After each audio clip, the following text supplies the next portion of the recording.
watching ESPN on ABC.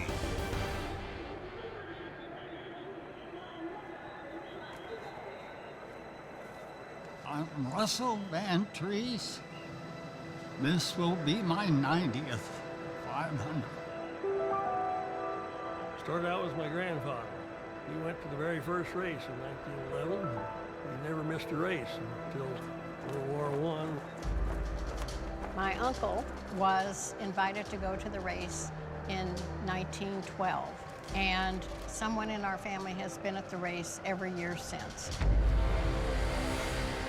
It's the biggest single sporting event on earth. The oldest classic motorsport race on the planet. To have been going for 100 runnings, that's impressive.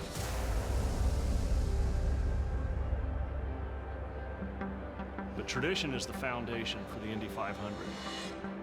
Honoring of America, the soldiers. I love the flyover. The sound, the smells, the massive number of people. Every seat in the house is packed. Ladies and gentlemen, start your engines. This race has always been about the evolution of speed. Winning average speed of the first race was 74 miles an hour. When Parnelli went 150 miles an hour, and I remember my dad looking at me and saying, they'll never go any faster than that. You can't go over 150 miles an hour. It's a new track record. You know, certainly we're pushing speeds that they weren't back then. Every year, there's always something special. I certainly would like to have seen Mario Andretti's 1969 win. He didn't change tires the whole 500 miles. I remember watching it back home. I was little. AJ Foyt got out of his car with a hammer.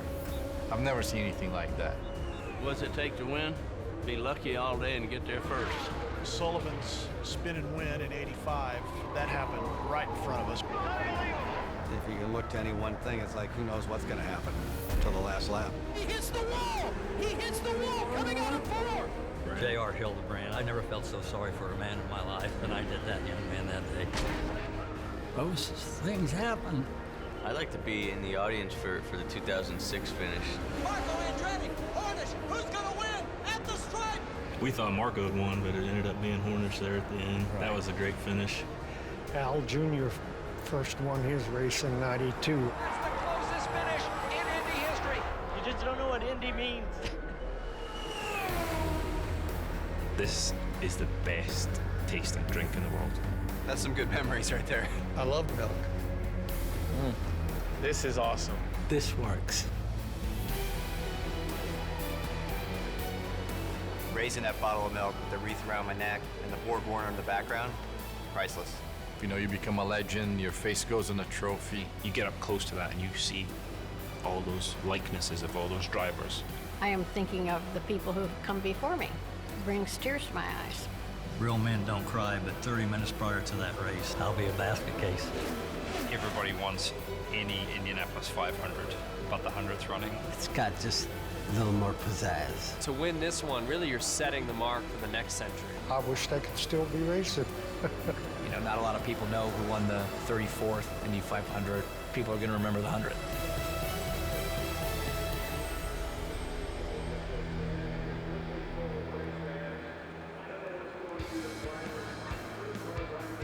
Welcome back to the Indy 500 telecast presented by Firestone. As it was 100 runnings ago, so it is today. Different era and different drivers, same track. And on that track, you see the drivers now getting ready, some already there inside their race cars. I will see you tonight on SportsCenter with the winner of the 100th running of the Indy 500. But now it's time to send it to the men upstairs in the booth who will call this race. Alan Bestwick, Eddie Cheever, and Scott Goodyear. Gentlemen. Lindsay, thank you. Great job. And we are so ready for the start of the 100th Indianapolis 500-mile race. The last few years here at Indy, we have seen some spectacular racing, some thrilling finishes. What are we going to see today? Alan, I think we're going to see exactly the same thing that we had, because so far this month we have had cars getting so close to each other, the drafting that goes on, the passing going into the turn. Yes, it's confrontational, but I think we're going to see all the same thing that we've seen the past couple of years here today. A look at some of the finishes that we've seen the last couple of years, in fact, the last decade. decade here in Indianapolis. Back to 2006, so close with Hornish winning. Boy, did I ever feel for Andretti that year. Now go along here, and for J.R. Hildebrand, what a smash that he had, allowing Dan Weldon to take the victory. Leading into the last corner.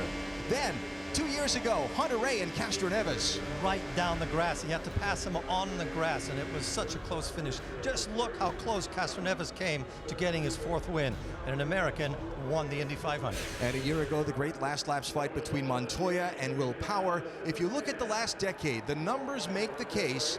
It's been the most competitive time in the 99-year history of this Indianapolis 500-mile race. But before you can put your name in history as the winner of the 100th, first you've got to get through the first couple of corners. And history also tells us those first couple of corners can be treacherous. For a driver, what's that like? I always thought it was terrifying. The only word that I could think of is terrifying. If you're on the first row, it's okay. You've got 2 guys to worry about. In the second row, it's a little bit more difficult. But when you're in the middle, it's like being in a washing machine.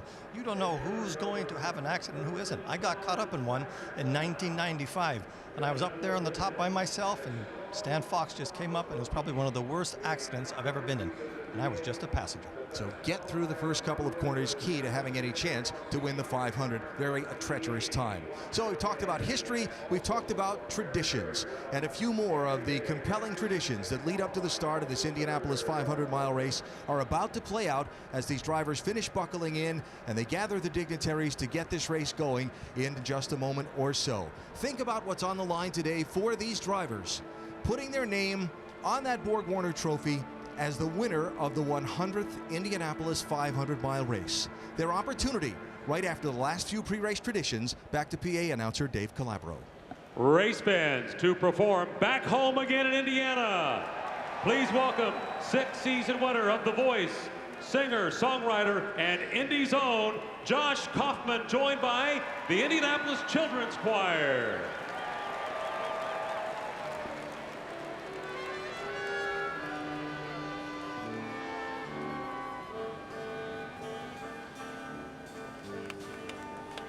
Back home again in Indiana, and it seems that I can see the gleaming candlelight still shining bright through the sycamores for me. The new moon hay sends out its fragrance through the fields I used to roam. When I dream about the moonlight on the Wabash, then I long for my Indiana home. Then I long for my Indiana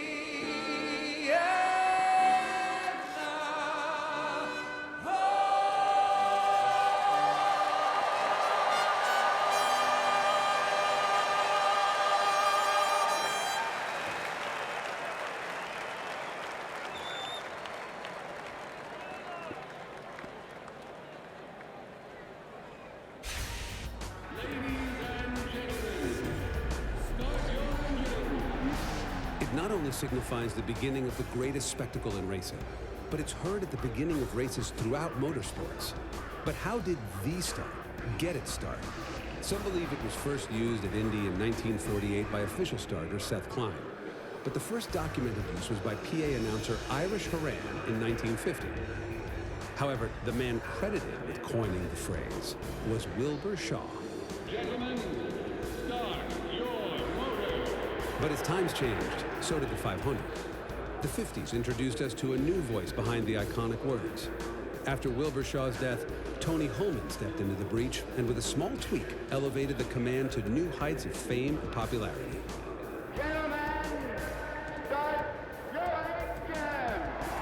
Tony carried the torch until his death in 1977. But the Holman legacy didn't end there.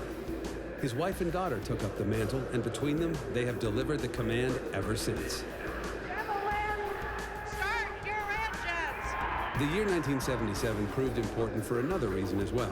as it marked the first time a female qualified for the race. Janet Guthrie's presence triggered a controversy that was eventually resolved with the following call.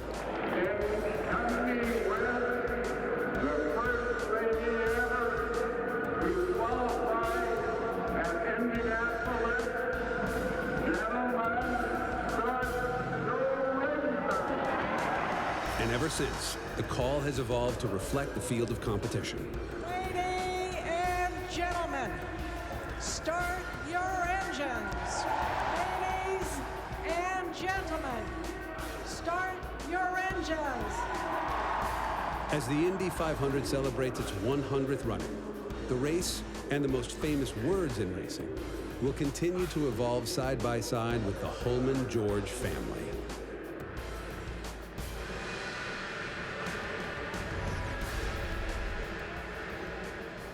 And now, ladies and gentlemen, please welcome 4 generations of the Holman-George family. Ladies and gentlemen, start your engines.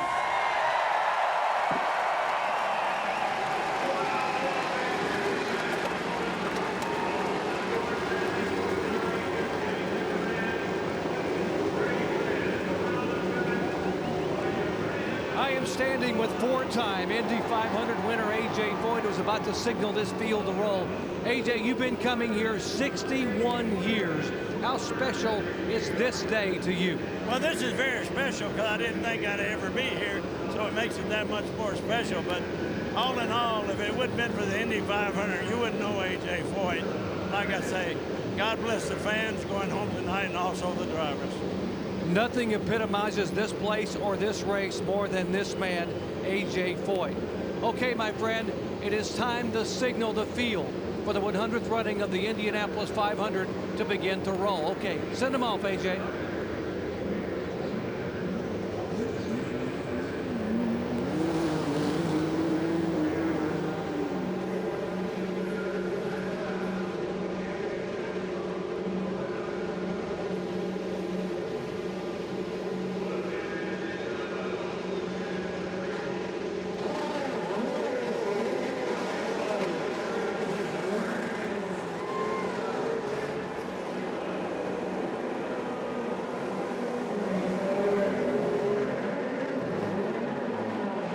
So 3 parade and 1 pace lap before the start of the Indianapolis 500. One car not getting away from the grid. It is Helio Castroneves, who has not moved as of yet. Now he's rolling away, and he'll resume his place on the grid.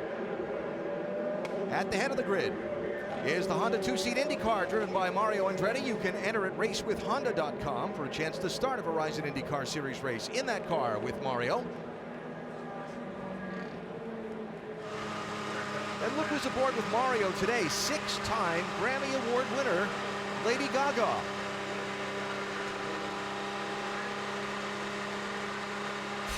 So 100 cameras for the 100th running of the Indianapolis 500. A dozen of them on board these race cars. Graham Rahal carries our Steak and Shake on board.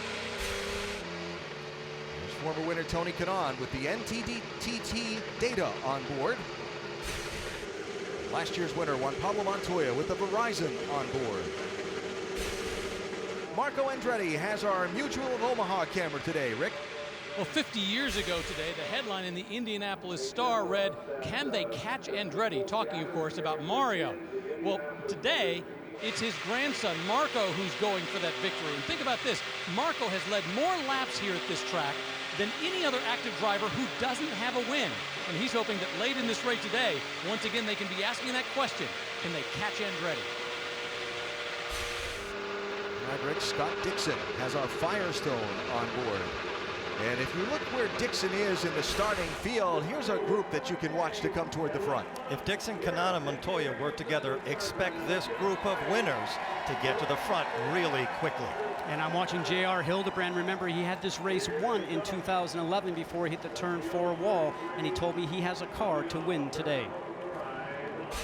Just saw A.J. Foyt. Takuma Sato drives one of the A.J. Foyt racing entries today. He's got our Honda on board. And As you look at our Firestone track facts for the day, Sato and the other drivers will have to negotiate these 4 corners 200 laps around to get to the 500-mile distance. And those weather conditions can make their cars' handling very tricky to follow through the day. Jan? Yes, they can. And that last line, track temperature 112, that's what the teams today will be watching very carefully. Why? Well, the hotter the track gets, the more these cars slide around. And it's projected to be up to 120. If it gets to 120, these cars can be almost evil to drive in the corners. So choosing a setting for the heat could be determining who's going to drink the milk. All right, Jan, thanks. Helio Castroneves now has resumed his place on the grid. He carries our Chevy on board today. Trying to join that club of 4-time winners. Well, he is so fast, and he's obviously a fan favorite. He said that his car has struggled in qualifying speed, thinks he has a great race car today. We'll watch and see. His teammate Simon Pagenaud has our Chevy on board, going for a 4th consecutive win in the Verizon IndyCar Series. And remember, he was one of the fastest cars last year, the tail end of the race, before he made a mistake and clipped the car in front of him and broke the wing, so he had to go back to the pack and come back and finish up in 10th. Will Power carries a Verizon on board, one of 4 Team Penske entries in this field. Last year's runner-up. Speaking of Roger Penske, the captain given the honor of driving the pace car for the 100th Indianapolis 500-mile race. I could not think of a better man to drive that pace car. I've always believed that Roger Penske is America's Enzo Ferrari. They both started off their careers as race car drivers, but they had to hang up their helmet, and we all know how that went for them. Roger driving the 2017 Chevrolet Camaro. For more information on the 6th generation Camaro, go to Chevy.com/Camaro. Ryan Hunter-Reay, winner 2 years ago, starting on the outside of the front row with the Auto Nation on board. In fact, we have cameras with all 3 front row starters. Joseph Newgarden has our Firestone on board from the middle of row number 1. And the pole sitter for today's race, carrying our Lucas Oil on board, is James Hinchcliffe.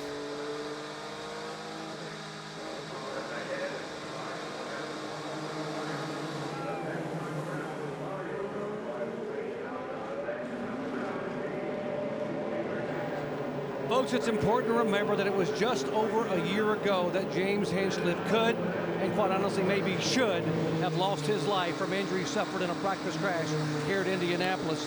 He remarkably won that battle to survive, and a few days later watched the race from a hospital bed just 4 miles away. Today he is back, again trying to beat the odds as he attempts to win the greatest race on earth. This is the ultimate near tragedy, the Triumph story. And yes, a win today would write the final chapter to one of the most remarkable comebacks in motorsports history. Alan? Well said, Doc. If you would like to ride with Hinch or any of those drivers carrying onboard cameras today, in addition to the ABC telecast, log on to Watch ESPN and see all 12 of the onboard camera streams brought to you by Verizon. If you're looking for Spanish language commentary today, activate the SAP button on your television, presented by ESPN Deportes.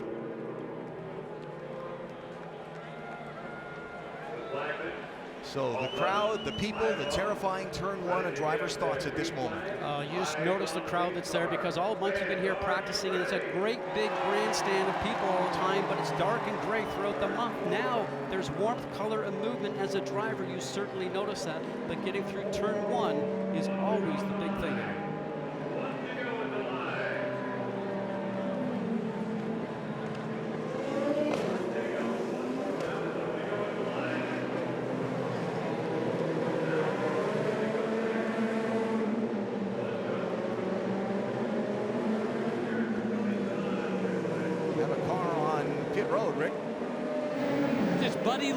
He was complaining at the very beginning he's got a stuck throttle. They're trying to figure out if they can get it fixed, but right now, as you can see, he may miss the start of this race. 1996 winner on pit road as the field has gotten the 1-to-go signal. They begin to form up the 11 rows of 3. A sold-out Indianapolis Motor Speedway. They stopped selling tickets even to the infield. So many people wanted to be here to witness the 100th Indianapolis 500. They're coming to the start. We hope you enjoy.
Hunter Ray inside Hinchcliffe for the lead in turn 3.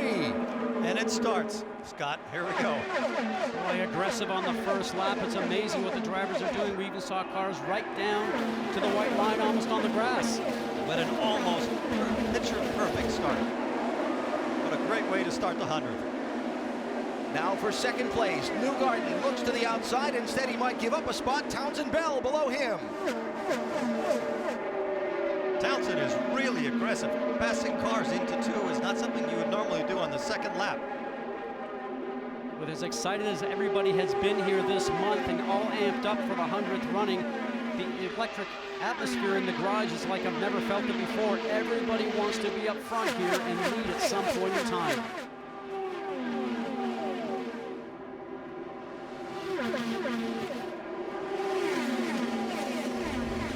Alex Tagliani had a close call a minute ago, 35. Oh, just touching the car in front, and the 35 car of Tagliani, boy, that's very lucky. I always say, Eddie, when something happens like that and you save it, it's time to go buy a lottery ticket. Amazingly quick hands. Did you see how he corrected right up to the wall and didn't even hit it? Yeah, and that's at 200 miles an hour. So Hinch drafted back by Hunter Ray for the lead. So James Hinchcliffe back out in front. I expect to see a lot of that. It's going to be very difficult to hold the lead today. These cars are all so close.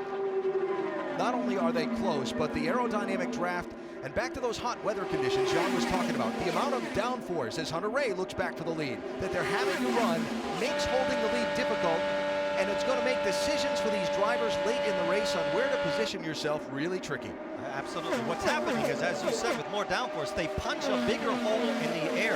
So when you're behind a car like that, you feel like you have 20, 30 horsepower more than the car in front of you. You can see how he closes the gap here.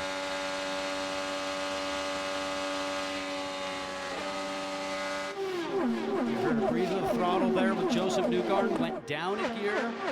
Drivers will be shifting a lot up in the 4th, 5th, and 6th gear ratio throughout this race. Top 3 cars right now are Hondas. 2 manufacturers in the Verizon IndyCar Series, Honda and Chevrolet. Chevrolet has had the upper hand for much of this season. Honda has appeared to have the upper hand for much of this month of May here in Indianapolis. You know what I've noticed, guys, when you start to focus back, as we saw in that long shot just a moment ago, the first 4, 5, 6 cars are easily coming off the turns. The cars back there are using up more road at the end and getting very close to the wall. Everybody said, as Hinchcliffe now goes for the lead, that if you're up front, the aerodynamics in these cars are very favorable. The further back you are in the pack, it's more difficult to drive. But the problem with being in the front is that you're burning a lot more fuel. So if you stay up there for a long time throughout one fuel run, you'll have to come in earlier than a car that's running behind you. Not very efficient to stay out in front. Townsend Bell continues to look really strong in his Honda. So 3 times in the last 5 years, we've had a crash in the opening 4 laps. Had a crash on lap 1 in 2 of the last 3 years. So far, we are staying green as Hunter Ray goes back on Hinch for the lead. We saw this last year. We call it confrontational passing because of the aerodynamics in these cars. It takes a long time to get caught up to the car in front of you, and by the time you catch the draft and are able to pass the car going into the turn, then you have a chance to get up beside. You can see right now James Hinchcliffe doing a little bit, I want to call it blocking, Eddie, because he went down and reserved the inside line early. Doesn't look like his car is up to speed easily for him. It looks like he really has to push it. You are allowed to change your line once and defend, but you're not allowed to move in reaction to the overtaking competitors. Stewards will be keeping a close eye on that throughout this Indianapolis 500-mile race. We're just underway. A good, clean start in the makings of an exciting race already unfolding at the 100th Indianapolis 500. The 100th Indianapolis 500 telecast presented by Firestone. Firestone, we don't just make tires, we make champions. My, how things have changed in 100 years here at the Indianapolis 500. Here is the start of the first race, 1911. Notice the riding mechanics and the cloud of dust. Now today's rockets of race cars speeding off into turn 1. Makes me try to imagine what is it going to be like 100 years from now. Good luck with that. Because if you ask people 100 years ago, Could they be driving 200 miles an hour in Indianapolis 100 years from now? They'd have said, no way, and it took a lot less than that, right? That was my point, yeah. So as you saw in our ABC side-by-side coverage, two drivers, Hinchcliffe and Hunter Ray, swapping the lead back and forth between them now 9 times on the day. Let's talk about drivers moving forward and some who appear to be struggling in the early going. Jan? Yes, you can see he started 18th is Tony Kanaan, now charging up behind Mikhail Aloshin. Kanaan is running a little more downforce than some of the others. His team is predicting that number we spoke about, track temperature, is now 114. They're expecting if it gets to 120, they will have a car with more downforce that'll work. The Hondas that are leading up front, I think, might be in trouble when it gets hotter, but Tony Kanaan definitely on the move and likes that extra downforce. I suspect that Kanaan is going to be extra careful getting by Mikhail Aloshin because he doesn't have that much experience here at Indy, but he's been phenomenally quick. Mikhail's been just outstanding, especially we saw him qualify sliding the car, but when Jan's talking about the downforce that Tony Kanaan is referring to that's on his car, that means the wings have a little bit more angle in them as we see Ryan Hunter-Reay again slicing underneath James Hinchcliffe for a turn going into turn 1, but that downforce allows you to get through the cars and following traffic a little bit easier, but his car won't be that fast going down the straight. Watch for them to make some changes in pit stops to sort of lighten up the downforce load. They're playing really nice, and by doing that, they're helping each other. As you can tell, Townsend Bell has not really managed to get that close, so it's been an exchange between these two. Talked about Kanaan moving forward since the start, dropping some positions since the start. A guy who contended for the win last year and the winner of the last 3 consecutive races in the Verizon IndyCar Series, Simon Pagenaud. Rick? Yes, Simon at the start actually went back to about 12th. He has now managed to work his way up to the point where he's back in the top 8. 8 is where he started. Now on car day, he was complaining he just didn't have enough speed out of the car. They were making some adjustments, trying to figure out how to get that speed back into it. So far, he's been saying he's got some mild understeer when he goes to the middle of the turn, but as you can see, it's starting to come to him, and he's now starting to slice back up through the pack, getting back to his starting position. Well, Alan, when we're talking about the understeer that we're having, and watch his steering wheel, he's actually moving a little bit more than you want. His right hand's probably a little bit higher. And turn around now and start to get a bit of a draft on Tony Kanaan on the inside, so he's now on the preferred line going into the turn, but never count Tony out. Tony early in the race smartly backs off and lets Simon go. But Simon has the ability to make some changes on his car inside the cockpit. He can change what they call the weight jacker and also the anti-roll bars. He will tune his car. That's maybe why he's moving it forward, but watch for them to make some changes during pit stops to improve the handling. What's really important about what we just saw, Tony was on a tear from the back of the field where he qualified. And I don't think he expected somebody to come by him as easily as Simon Pagenaud did. So as Hinchcliffe runs up on Hunter Ray in the draft, this came over Hunter Ray's radio a lap ago. Call you if you're leading. Let's go to wheel 4, wheel 4. Now we don't want to fall back to third though. Seems like third is kind of stuck right now. 10-4, I like what you're doing with Vince. I'm not bothered by that. But if he's not going to pass you anymore, wheel 4. And that's exactly what we said. So the wheel 4, they have various settings on the steering wheel of the car. The steering wheels of these things are definitely something out of the space age. 12 buttons on the steering wheel, including the panel levers to shift the car up and down without using a clutch. It's all automatic. Those weight jackers that Scott was talking about to move some of the roll center of the car. A drink bottle button, a button to put it into neutral, a button to put it into reverse if you need, and then the fuel mapping buttons. And that's exactly what he was referring to. Position number 4, so probably turning to 4, running a little bit less fuel, try to make some fuel mileage. Hopefully he gets to stay out one more lap. But what they're trying to do is just try to understand their fuel mileage right now as they're running up front and drafting. Doc, you have more? Scotty, you're absolutely right. Ray Goslin, who you heard on the radio a moment ago, talking to Ryan Hunter-Reay, said if we go to that fuel, we can save a lap and a half, maybe 2 laps. Remember, the parade laps and the pace lap bring their mileage down to a pit stop around lap 26 or 27. They'd like to go to 28, 29, or maybe 30 on the first stint. That's why right now Ryan Hunter-Reay is in position 4, trying to save fuel. So Hunter-Reay, Doc, running second behind James Hinchcliffe. They're the only 2 drivers that have led. They've traded the lead 12 times already in these opening 20 laps. Just underway, In the Indianapolis 500-mile race, we've just completed 50 of the 500 miles. Our ABC side-by-side coverage will keep you up on all the action. What a beautiful sight. The Indianapolis Motor Speedway absolutely full on Memorial Day Sunday. Aerial coverage brought to you by DirecTV. If you call yourself a sports fan, you gotta get DirecTV. Saying better than 350,000 people expected today. I don't see any empty seats or any empty places in that infield, except on the fairways of the golf course. So now that we've gone beyond lap 20, the tire degradation in a car's handling beginning to come into play as the fuel load burns off. So the running order starts to shuffle up front for the first time. Joseph Newgarden goes to second place. Jan, what should we expect for pit stop sequences today? Well, what we're going to see is the first indicator. Remember, there is a battle between Honda and Chevrolet.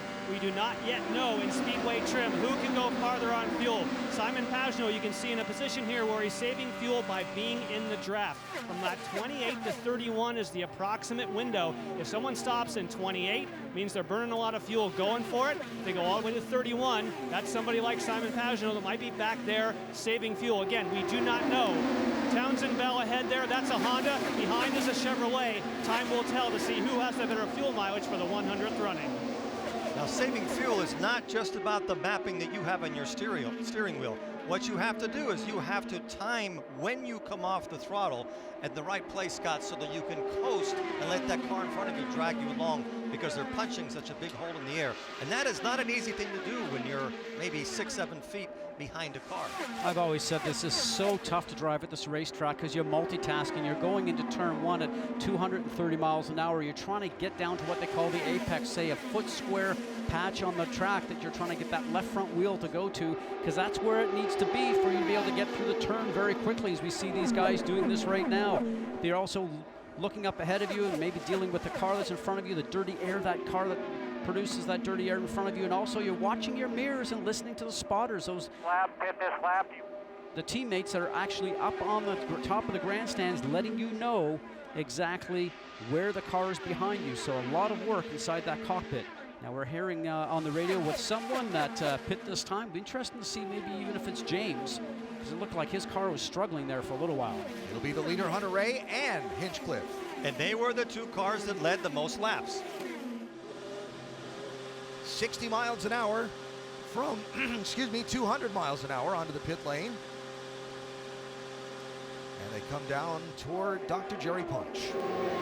Being very deliberate and very careful. There will not be any changes on the Ryan Hunter Ray car. They were a little concerned about fuel after leading. He burned more fuel. That's why they're pitting a little bit early. Further up pit road, pole sitter James Hinchcliffe. They will make a small air pressure change in the rear because he was developing an understeer. Hunter Ray is away. Hinchcliffe still sitting there, waiting, trying to get the left sides on. Fuel. Oh, a lengthy pit stop for James Hinchcliffe, first time on pit road. We didn't see the beginning part of that pit stop, but I believe there might have been a problem getting that fuel probe plugged into the side of the car to start the fuel. Wow. That's going to cost him a lot of track time. It's about 4 seconds long, and at these speeds, that's almost a straightaway. Here's Kanan. And Tony Kanaan has been complaining also of understeer, so watch the front of the car. They've changed the tire pressures. They're going to go and they're going to add some front wing, and they go for a half. That's not a lot. 9.1 actually. Good stop for Kanaan. This should help his handling. He was a rocket at first, but then it started to not turn. If I remember correctly, Kanaan had a lot of understeer last year, Scott, didn't he? And he kept putting, every pit stop, he put a little bit more front wing in.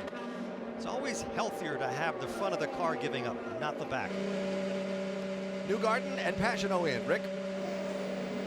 Well, in fact, as Pagenaud brings the car down, they've decided not to make any changes. Remember, they were concerned about understeer at one point, but apparently it kind of came back to the car. So as a result, they've said no changes. Kyle Moyer's crew chief on the radio just a few moments ago said everything's going great. Stay with it. Let's see how long it's going to take to fuel it up. They make it in about 9 seconds, and he's back out. There goes Townsend Bell. Carlos Munoz has taken over the race lead. Runner-up a few years ago, and who's had a very strong car throughout the month of practice. There's Castroneves headed back out onto the racetrack.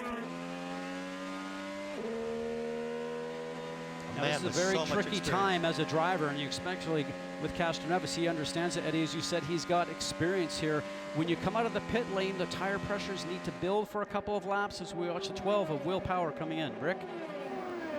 A little bit earlier today, he was complaining about a vibration in the car. In fact, at one point he was up to 5th in the running and then slowly started to fall back. So the concern is it just a tire? They're hoping so. Jan? And Scott Dixon just underway. Interestingly, he is a teammate to Tony Kanaan. His car was loose. So his teammate had push, his car was loose, meaning the back of the car was trying to step out. They've made a change for Scott Dixon. Now we'll see if he goes forward. Alexander Rossi also in, and Carlos Munoz has come on and off pit road. There's Sage Karam. Rick? Well, Sage Karam has been a great story so far. Remember, he started 23rd. He was running up as high as 17th. At one point, they told him he was the fastest car on the track. Jan?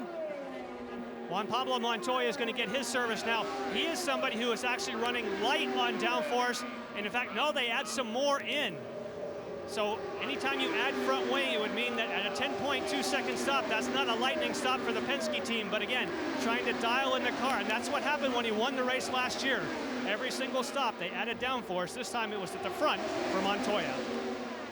So that cycle of stops complete, and Ryan Hunter-Reay goes back to the lead. But instead of having James Hinchcliffe tucked right up under the rear wing, it's over 2 seconds back to Simon Pagenaud in second place. There's Hunter-Reay, and then the three-car trio of Pagenaud, Newgarden, and Townsend Bell in second, third, and fourth.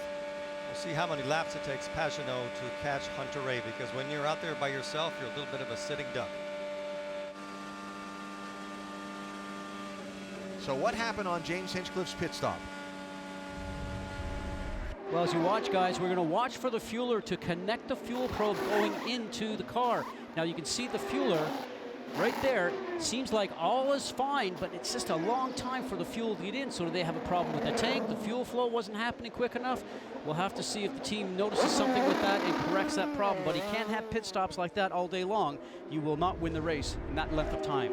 He's 5.4 seconds behind leader Ryan Hunter-Reay after 33 of 200 laps. Hunter-Reay, the winner from 2 years ago. The early leader, along with Hinch, of this 100th Indianapolis 500-mile race. We're back to the Brickyard after this from your ABC station.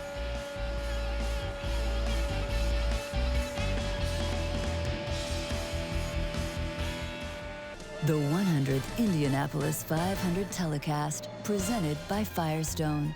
Firestone. Whatever you drive, drive a Firestone. The world's largest single-day sporting event. The folks in the Snake Pit having a good time. And why not? There are the numbers that makes the Indianapolis 500 the world's largest single-day sporting event. Amazing, 350,000 people. And all of those venues fit well inside this speedway, and a good chunk of the golf course from Scottsdale would fit inside here too. So Ryan Hunter-Reay leads. Townsend Bell second, Joseph Newgarden third, Simon Pagenaud fourth, Carlos Munoz fifth. James Hinchcliffe, by losing those 4 seconds on his pit stop, is all the way back to sixth. And look at the difference from the leader all the way back to Hinch. Here comes your leader down the front stretch at the Yard of Bricks, and Hinch is just coming out of turn 4. Now, if Hinch is going to catch the leader, he's going to have to burn a lot more fuel than he was using previously. So what happened there, Doc? Let me show you now. Here's the fuel probe that goes in the car when Hinch pits. The red thing you said is called the redhead. That's his nickname. That has to open a butterfly on the side of the car. According to Robert Gouet, the strategist, the butterfly would not open, so the fuel man had to reach in and manually open the butterfly to get the redhead in so fuel would start flowing. They figured out the problem. They've got it fixed, but it cost them about 4.5 extra seconds. All right, Doc, thanks. So Hinch got some ground to make up, but still very early in this Indianapolis 500. We've just hit the 100-mile mark, a fifth of the way home, and caution-free so far. The two drivers, Hinchcliffe and Hunter-Reay, swapping the lead back and forth in the opening run of the race. But now with Hinch having that problem on the pit stop, he's back in the field, and Hunter-Reay has led since the cycle of pit stops. And Townsend Bell continues to run really, really well. Interesting, I spoke to Townsend just earlier this week, and you know, he came here the first time as a 10-year-old boy, and he said his dad said to all 3 boys, I'll take you anywhere in the country. And his brother wanted to go to New York, one brother wanted to go to Alaska. Townsend Bell wanted to come to the Indianapolis 500. Went home to California and loved karting, got involved in it. His dad says, you're doing pretty well at this, why don't I support you with it? So now Townsend, after 20 years of racing, trying to get to the Indianapolis 500, he's now here and enjoying it and has a shot at winning the 100th running of the Indy 500. Remarkable. Got a shot at the lead right here. And he's through. So Bell third in line as he comes up to overtake 2 cars that are back on the tail end of the lead lap. So Townsend Bell, who spends most of his racing season in one of 2 jobs, driving a Ferrari sports car on the World Sports Car Circuit and in the television booth on the Verizon IndyCar Series for our colleagues over at NBCSN. I asked him the other day, can you win? He only runs the Indy 500 as an IndyCar race once a year. I said, can you win? He looked me right in the eye and said, yes. By the way he's driving right now, he plans to win. I was there when he won the GT class Daytona 24 hours, and it was a masterful job. It came down to the last 3 corners. This is a man that just loves racing, and he has an affinity for this place. I mean, he comes here, like you said, once a year, gets rid of his business jacket, puts his overalls on, and within 3 laps, he's flat around here. Look what he's doing now. Dispatching traffic right now, and he heads over to Le Mans after the Indy 500 here. Doc, you have more? Yeah, I spoke with Townsend prior to climbing in the car. He told me this morning the advantages of running once a year, I can sit and study everybody, their habits, their strengths, their weaknesses, and how they drive ovals. The disadvantages is my crew today is a pieced-together crew that doesn't normally work. He said there are some R&D guys, some guys that came over from the Formula E team from Berlin, some contract guys. I've never worked with an engineer, and my 2 spotters today, we have never talked until I got to Indianapolis, so I've got some odds to overcome to win at Indy. Well, it's all going well so far, as Bell is out in front, one of 6 different drivers that have led this race in its opening 105 miles. The 100th Indianapolis 500-mile race, the grandstands are jam-packed, just as they have been for almost all of those 100 years. They continue to flock to the Speedway.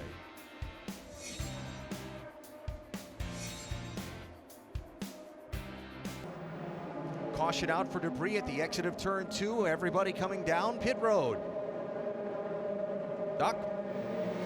And we'll get them all 3 together. Townsend Bell, the added front wing on the previous stop. He has called and said no changes on this stop for the 29 car. Right in front of him, the 2014 winner, Ryan Hunter-Reay.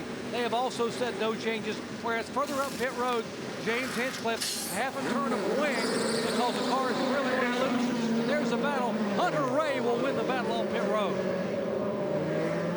Yes, he will. We check our Honda race-off pit road. We just heard the story from Doc about Townsend Bell and his pit crew by being that Indy-only effort with the Andretti team, not having a lot of experience working together, those crew members. They give up the lead there and fall to 3rd. I hit the wall. That was Tony Kanaan's radio, so we'll follow up on that in a minute. See if he got the outside pit wall as he left his stall. Watch the top of your screen here. Oh, there you go. People leaving pit lane. Oh. That was Will Power and Kanaan colliding.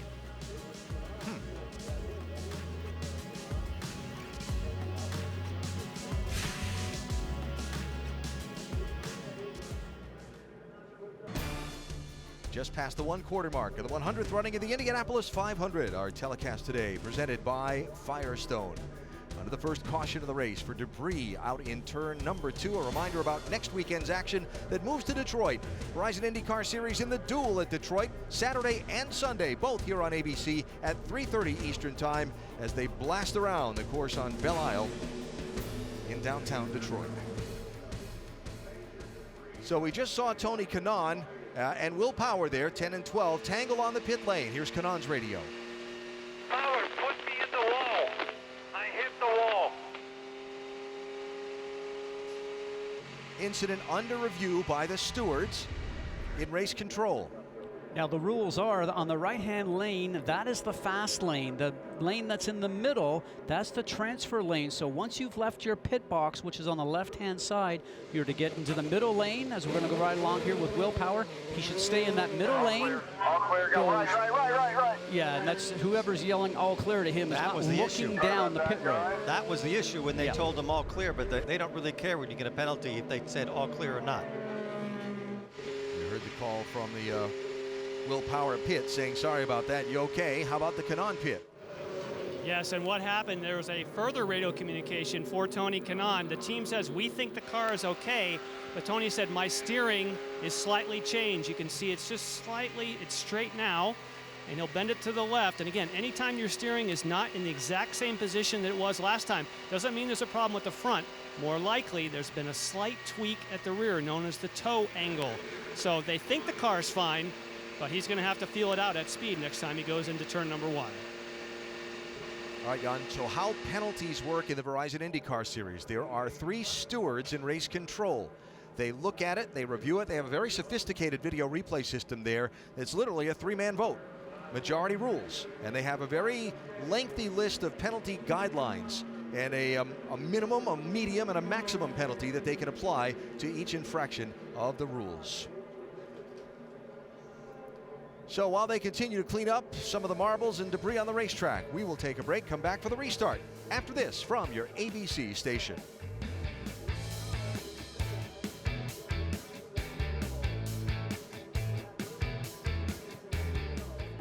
Back in Indianapolis as the field accelerates off turn 4 to the green flag for a restart. Green. Townsend Bell takes the outside on the restart. He's outside of Pagenaud, 3 wide into turn 1.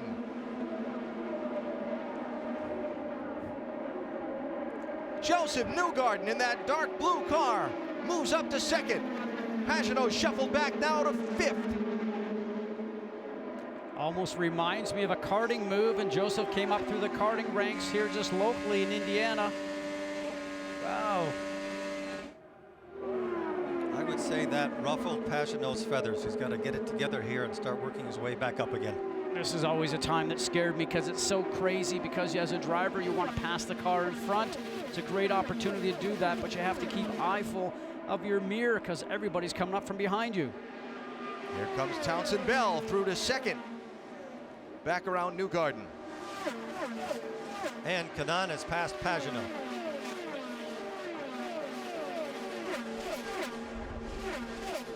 We just saw that collision in pit lane between Tony Karam and Willpower, and as a driver I was always worried that maybe it did a little bit of damage to the suspension even on a light bump like that, but you're driving around here over 220 miles an hour and 3 to 4 G's in the turns so early in this race. You're a little bit worried whether or not it might have some fatigue and break later on in the race. And Pagenaud just got passed by his teammate Castroneves. Here's Townsend Bell back to the lead.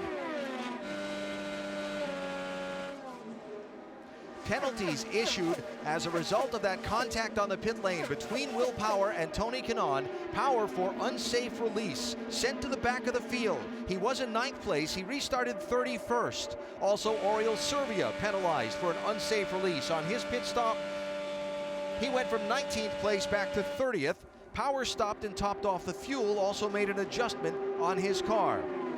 Penske fans will immediately recall that Juan Pablo Montoya had a problem early in last year's race that sent him back to 32nd, and he wound up in victory lane. Well, actually, I think that's a very good move because I'm sure Penske knew that they were going to get a penalty, so he brought him in at the very last opportunity during that last yellow to get a fuel top up. He was going to go to the back now, so he's back there. I think it was a smart move. One other penalty, Buddy Lazier, who was already many laps down because of the problem with the throttle on the pace laps. He just got penalized for a pit exit violation. Here's Hinch trying to pick his way back to the front. Up to 2nd. The problem on the first pit stop, the caution, giving him a chance to close up to the field. Another adjustment on the pit stop, a fresh set of tires, and Hinch works his way back toward the front. We ride here with Newgarden. Tenson has a bad habit of crowding cars on the bottom. You can't do that and make it halfway through the race. No, you've got to give them room. That's not a good move. And especially early, because drivers will remember that later in the race, but absolutely you're spot on with that one. Now look how much room they're giving each other. That's the way to do it. You're too early on to be pushing people down on the bottom line. Early problem overcome. James Hinchcliffe back to the lead, the 4th consecutive Indianapolis 500 that he's been in, that he's led. Look at Pagenaud, how far behind he's fallen. Either he got flustered because something went wrong when they went by both sides, or there's something that he's having a problem with. Could be balance, could be anything at this point. It's very difficult to see. We'll see how he does coming out of 2 if he closes the gap in the car ahead of him.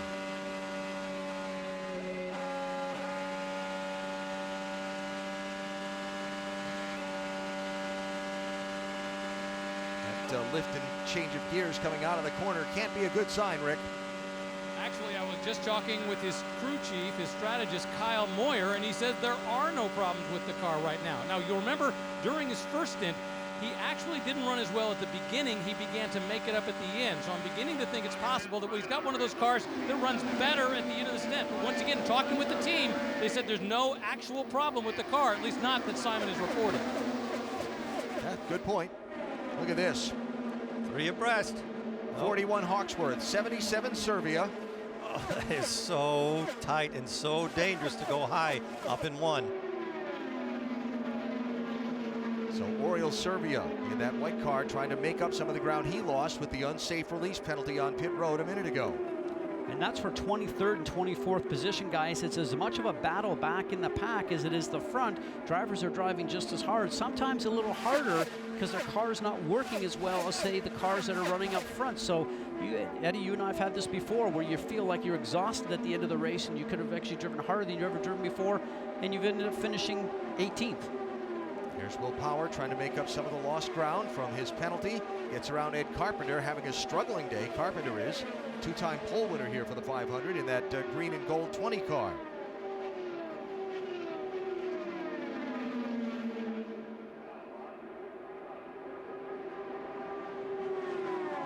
And there's the race for the lead. So Ryan Hunter-Reay, the winner 2 years ago, out in front of the 100th Indianapolis 500-mile race. It was a thriller. He and Castroneves going back and forth in the final laps. Hunter-Reay, a proud American boy in victory lane. Last year, he ended the day in victory lane. Today, he's crashed. Juan Pablo Montoya.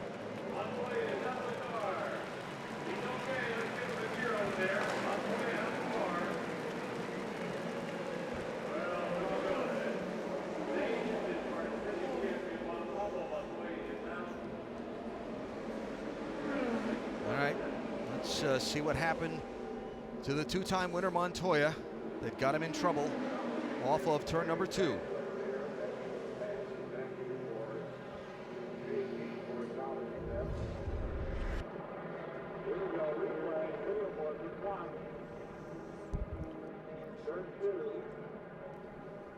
Top of the screen there. Top right. When he comes into view, he's completely crossed up.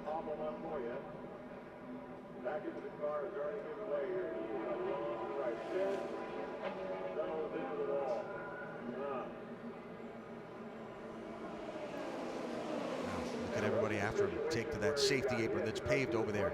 Caught that wall just past the end of the safer barrier, too. And he's lucky. All the cars behind are lucky there was asphalt there and not grass.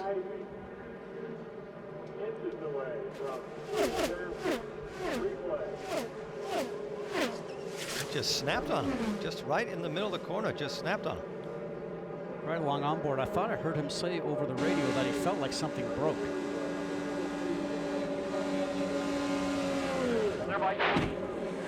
He didn't stand a chance. Turn 2, exit. Back. Behind to the wall. Hold up.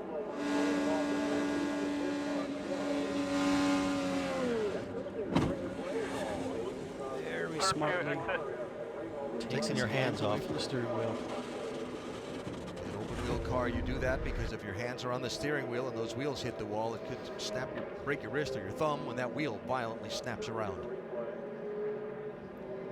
He made a small correction, Scott, very small. Then he just could not get enough steering wheel in. Yeah, and I'm wondering if that's back end of the car was coming around, Eddie, as you mentioned there. That's called a loose condition, where the back end wants to come around on you.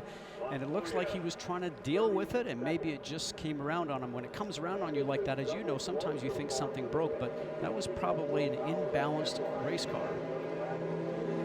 Well, last time somebody won the 500 back-to-back was in 2001 and 2002. It won't happen this year. And by the way, there's no, as you said, Alan, there's no safer barrier there. But if you're going to crash, you're better off coming out of the turn than you are going into the turn. For instance, turn 1 or turn 3, where you're at high velocity speed, up to like 228 or 30 miles an hour. Absolutely. Look at that.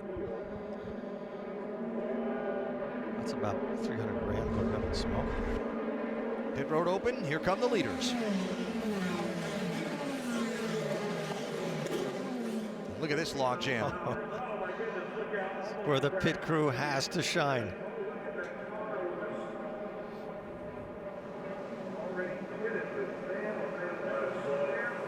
Here they are, Doc. Gonna watch Townsend Bell, Ryan Hunter-Ray, and James Hinchcliffe. Remember the Townsend Bell issue with the pit crew being a little bit slower. Here's Ryan Hunter-Ray. They said no changes. It'll be 4 Firestones getting full of fuel. Hinchcliffe said that half round the wing really helped. No changes there. And here is Hinchcliffe off the pit road. Then Townsend, then Ryan Hunter-Ray, then Townsend Bell. Hinchcliffe will go back to the lead. Castroneves with a nice move by his pit crew. So second caution out of the 100th Indianapolis 500-mile race. Last year's winner, Juan Pablo Montoya, finds trouble, big trouble, in turn number 2. We're back to Indianapolis after this message from your ABC stations.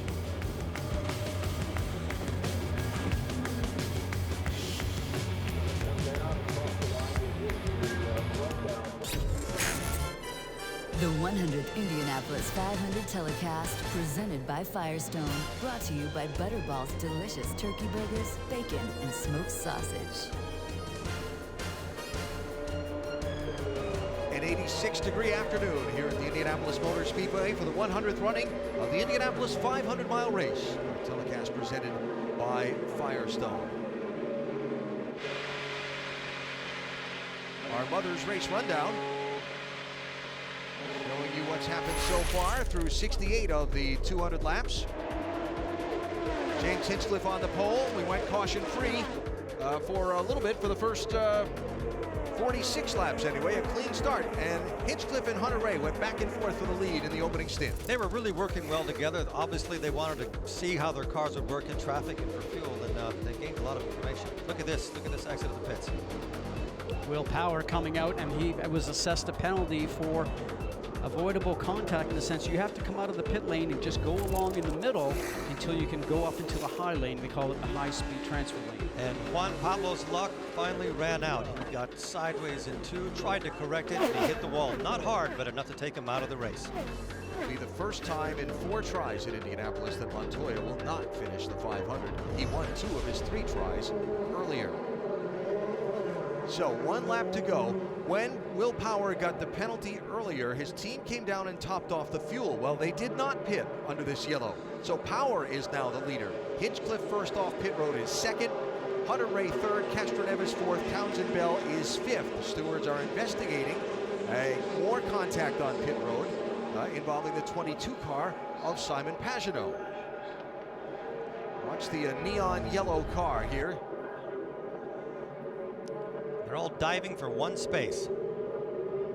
That's Mikhail Aloshin in the 7.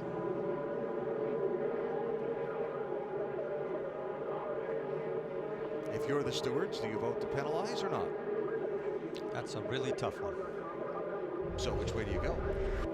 I think you have to draw the line and just say they have to be careful, because this race will be lost from 1 in the pits. Extended the yellow. Take a break.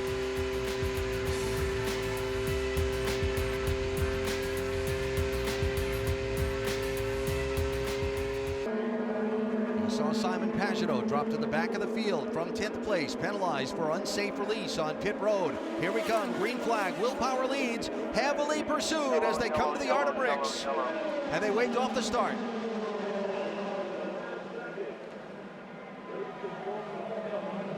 Is that Pagano in the pits? Yep.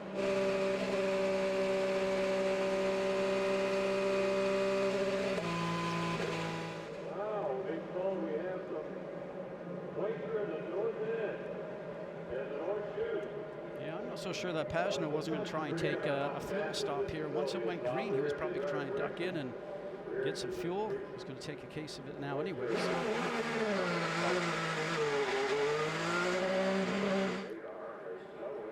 So he's at the back of the grid, so maybe it makes sense to fill it up. Yeah. This is one thing about the moisture on this track. This is not some place you want to be turning into a corner 230 miles an hour with any moisture on the track. Well, you and I have sensed this before because the track is so big here.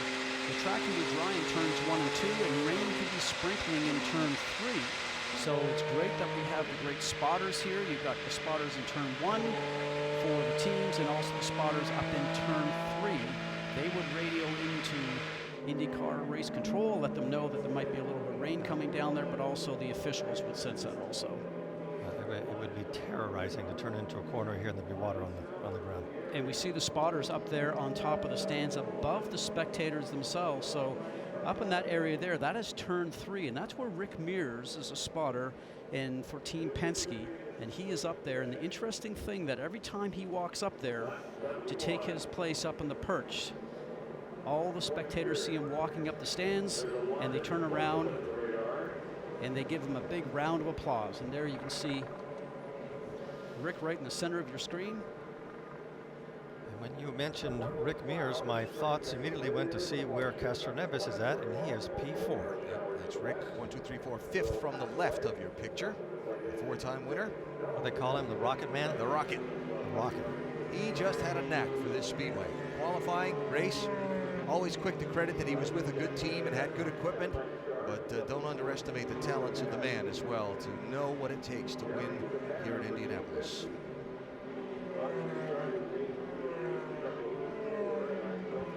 So a little sprinkle that doesn't even show up on the radar extends this caution flag.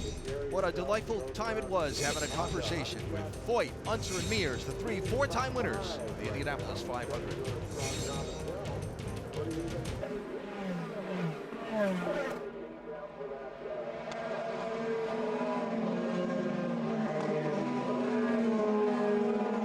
Coming to the green to restart the Indianapolis 500, 75 laps will be complete of the 200 that make up the distance. You see the pace car getting away from the field. Simon Pagano, after being penalized for that unsafe release from 10th to 30th position, did stop and top off the fuel, and Carpenter's day appears to be done, his car being pushed back to a gasoline alley.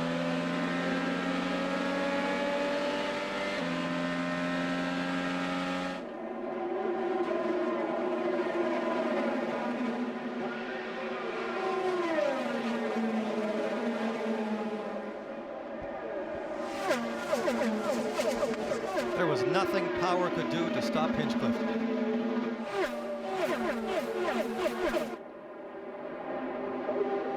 Now Hunter Ray to the outside of Willpower as they streak toward turn 3. Power must be running a lot of downforce, Scott. You know, it's been interesting because we've spoken to all the Penske drivers this month, and they said, you know, we just don't seem like we're fast enough. We hope the car will be better come race day. Even Elio said, I think I just maybe a mile an hour short or 2 miles an hour short. So we'll have to see whether or not the end of the race plays into their favor or not. Power's going to get passed again. It's Townsend Bell. So the 3 drivers that have run first, second, and third for a lot of the race, except when Hinch had the problem on pit road, are back in the 1, 2, and 3 positions on the scoring pylon. Now for Will Power, remember he pitted differently to everybody else, so he's got 13 more laps on his tires. But I wouldn't think that we have that much of a problem. And it's going,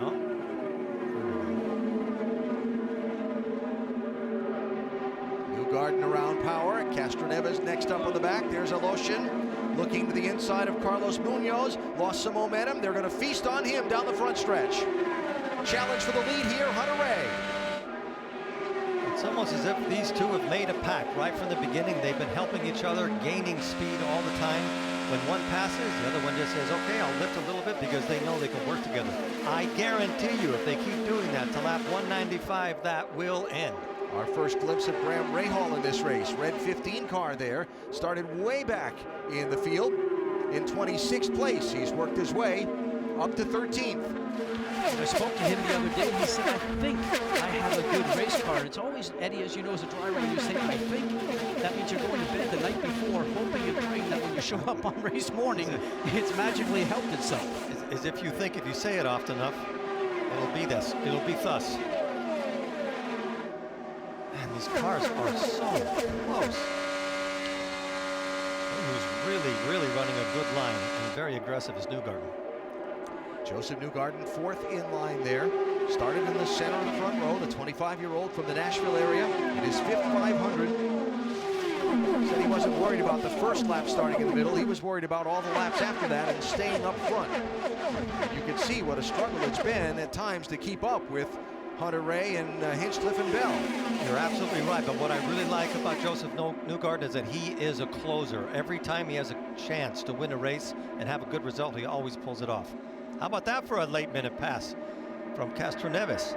Yellow car there, top of the screen.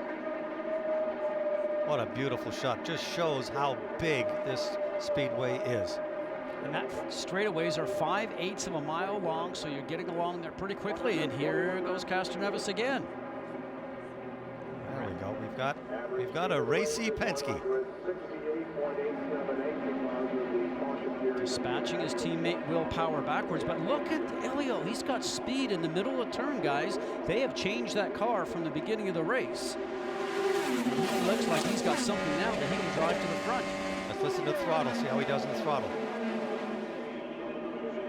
His car is stuck. He did not lose any distance going in to one, and he's going to be all over him turning into three. You know that feeling, Eddie, that when the car works well, you carry speed down to the center of the turn to the apex, you carry speed out. Here he goes again around Joseph Newgarden. This is the only man in the field that can win Indy 4 times.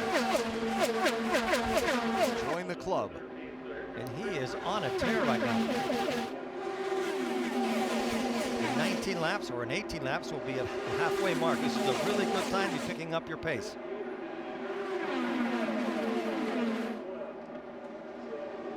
Juan Pablo Montoya, after his crash a little while ago, is with Jan. Yes, and he's watching this action on the racetrack as well. What happened to you, Juan? I just got lost, loose and lost the car. You know, it's kind of weird. Actually, understeered to the corner and then the thing just snapped. It's just difficult. You know, people were doing a lot of dumb things in the restarts, and I felt it was not necessary. So I took my time. It started coming through the field there. Car felt actually pretty good, and it just stepped out of nowhere. You said it was inherent throughout this whole couple of weeks leading up to the race. Now, could that be an issue then for Will Power? We just saw him dropping back. No, I mean, we all got different setups and different things, and I don't know, it just happened. Unfortunately, it will not be 2 years in a row, at least at Indy, for Juan Pablo Montoya. All right, John, thanks. He is so laid back all the time. It's just amazing that when he puts the helmet on, he becomes like this driver that's possessed like we saw last year. Yeah, the car. Crazy man from Colombia. He will race anything. I think if the cars just came here and they took him off the truck and they said, okay, it's time to go race, he'd probably win every race. No testing, nothing. Let's just go race. He's out of this one and is right now posted in 32nd place. So the two-man tag team at the front that the race started off with, James Hinchcliffe and Ryan Hunter-Ray, continue to hold the top 2 spots. And Townsend Bell is making anybody that wants to pass him work very hard for it. Here comes Castroneves getting a toe off Newgarden. Here's Castroneves on Newgarden. Oh, look at Pagano, almost runs to the back of that car. That's the same place last year, Scott, where he broke his front wing, isn't it, on the back straight? It's amazing that you have to get so close to the cars in front that drivers are saying this year to be able to maneuver the car past. And look at Elio, looks like somebody just gave him a big boost of power. But the reason he did that was 2 laps before Townsend Bell shut the door on him. And I think he had a little bit of Brazilian anger that he carried through. So Castroneves up to 3rd place in that bright yellow 3 car. He started in 9th. The winner in 2001, 2002, 2009. It is 16th 500 at the age of 40. Townsend Bell has a really good car. He hasn't dropped back at all. He might even have a shot at passing Castroneves back, turning into 1. Picked up that draft last time and picked there up he that goes. top lap. Now Bell with a peak. Now Elio was already, see that little wiggle right there from Townsend Bell. It got a little bit dirty air. Elio made a little statement there, just dragging down the bottom. Said, I'll let you have a little bit of a look, guy, but you're not going through. As he tries to catch Hinchcliffe for second. We talked with him before the start of the race. He said it would be appropriate, right? A 4-time winner of the 100th Indianapolis 500. Will we see the fence climb at the Yard of Bricks today?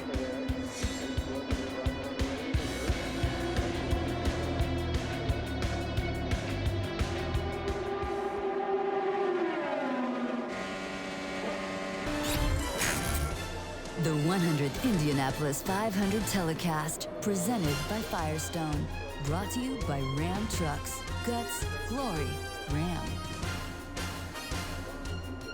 How the cars have evolved over 100 years of the Indianapolis 500-mile race to the 230-mile-an-hour straightaway speeds we see today off into the Speedway's corners that still remain the same. 9 degrees they've been since it was built. Will Power, remember, was out of cycle with the other leaders. He's on pit road now and headed toward Rick.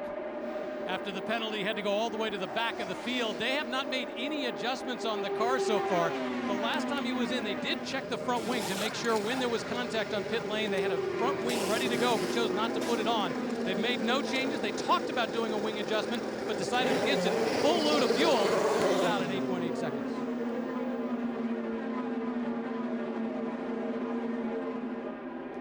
Castroneves back on Hinchcliffe for the race lead.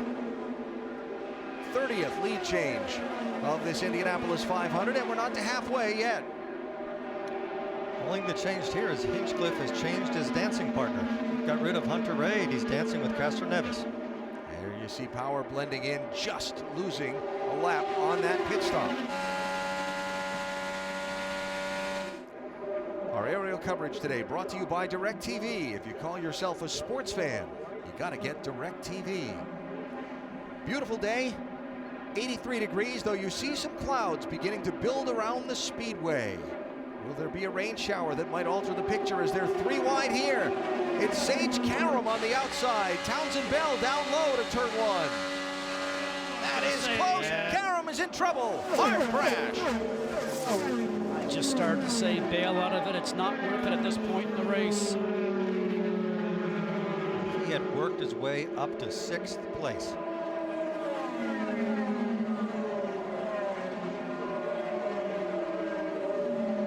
Teamed up with a local team here, Dreyer and Reinbold.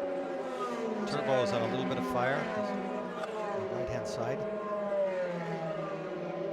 Team that he had good success with here a couple of years ago. Remember, Sage had a association with Ganassi Racing last year, and they chose not to renew it, but he's back in the IndyCar, also going to go off and drive in the Endurance Series for the new Lexus program that's now just coming out.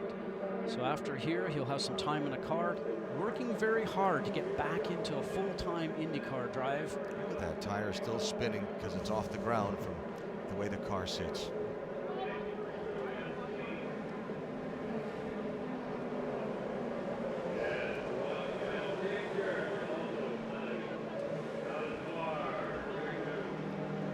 It's a very, very hard crash there for the 21-year-old from Nazareth, Pennsylvania. In his 3rd Indianapolis 500, just like he did with this team 2 years ago, from the back to the front, but this one has ended shy of halfway. Okay, what we're going to look for, guys, here is for Sage Karam. Now, there's 2 cars next to each other, but watch up the top here. The car on the lower side, that is Townsend Bell. Not enough room there. Townsend's right down to the white line, but Sage really should have bailed out of that because this is not the last lap or the last 10 laps of the race. It really was a no-win situation to try to carry speed around the outside of the track there, but the driver with more experience probably would have realized that and taken his foot off of it and just let Townsend go. But he was on a tear. He was doing really, look at that. There's no way for Townsend Bell to go anywhere. He was going so well. All he had to do, like you said, just bail out of that pass, filter back in, and he probably would have passed him within a lap and a half. Let's remember how far back he started, and he had worked his way all the way up to 6th place. He really needed a finish today, Scott. Look at that impact. It's great driving, though, to let the car land on the soft barrier as he did. You never want to go in nose first. It's always better if you can spread that energy on the whole side of the right hand, the whole right hand side.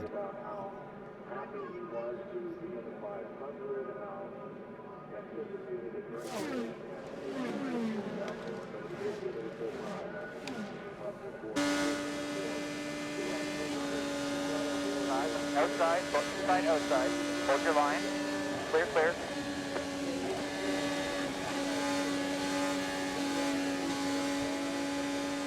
Go, go, go, go, go, go, go. Yellow flag, yellow flag, yellow flag. Now, the smart guy in that pack, Joseph Newgarden, got out of it when he was being squeezed, gave himself some more space by the two racing side by side going into the turn, and you see the marks there on the safer barrier. That steel and foam energy reduction. Now that is a layer of wall that's actually just in front of the concrete that has some foam in between that layer of barrier, as we call it, and then also the concrete wall behind it. It's something that's really been pioneered here from the Indianapolis Motor Speedway and now found on tracks all around, not only the country but around the world, and even implemented on all NASCAR tracks. So Eddie, not around when you and I were driving. Well, we can thank Tony George for that. That was a lot of effort put into that. You know, when we saw that last replay of Karam, I kind of see what happened there. He had almost a half a car lead on Townsend Bell when he went around Newgarden. And he probably thought, I might be able to make it around the outside, but it looked like he had to lift. Rick? Helio Castroneves brings his car in from the lead as he goes down pit lane. Right now he's resetting all his equipment, his weight jackers, all the adjustments he can make. So far, they have not made any adjustments in this car. All the adjustments he's been able to do to improve the car, he's been doing from inside the cockpit. No adjustment, they're going to send him out, but he's stuck because of his teammate, Pagano. Ryan Hunter-Reay, this yellow, a big break for Hunter-Reay. They had a right front vibration and it's getting worse and worse. No changes for Hunter-Reay, no changes for Hinchcliffe on this stop. Frantic action on the pit lane, so valuable for track position. So Helio Castroneves was the star of that last segment of the race, rocketed all the way up to be going back and forth for the lead. He'd be a four-time champion of the Indianapolis 500 today. We've got a long way to go, still just shy of halfway. We're back to Indianapolis after this message from your ABC station.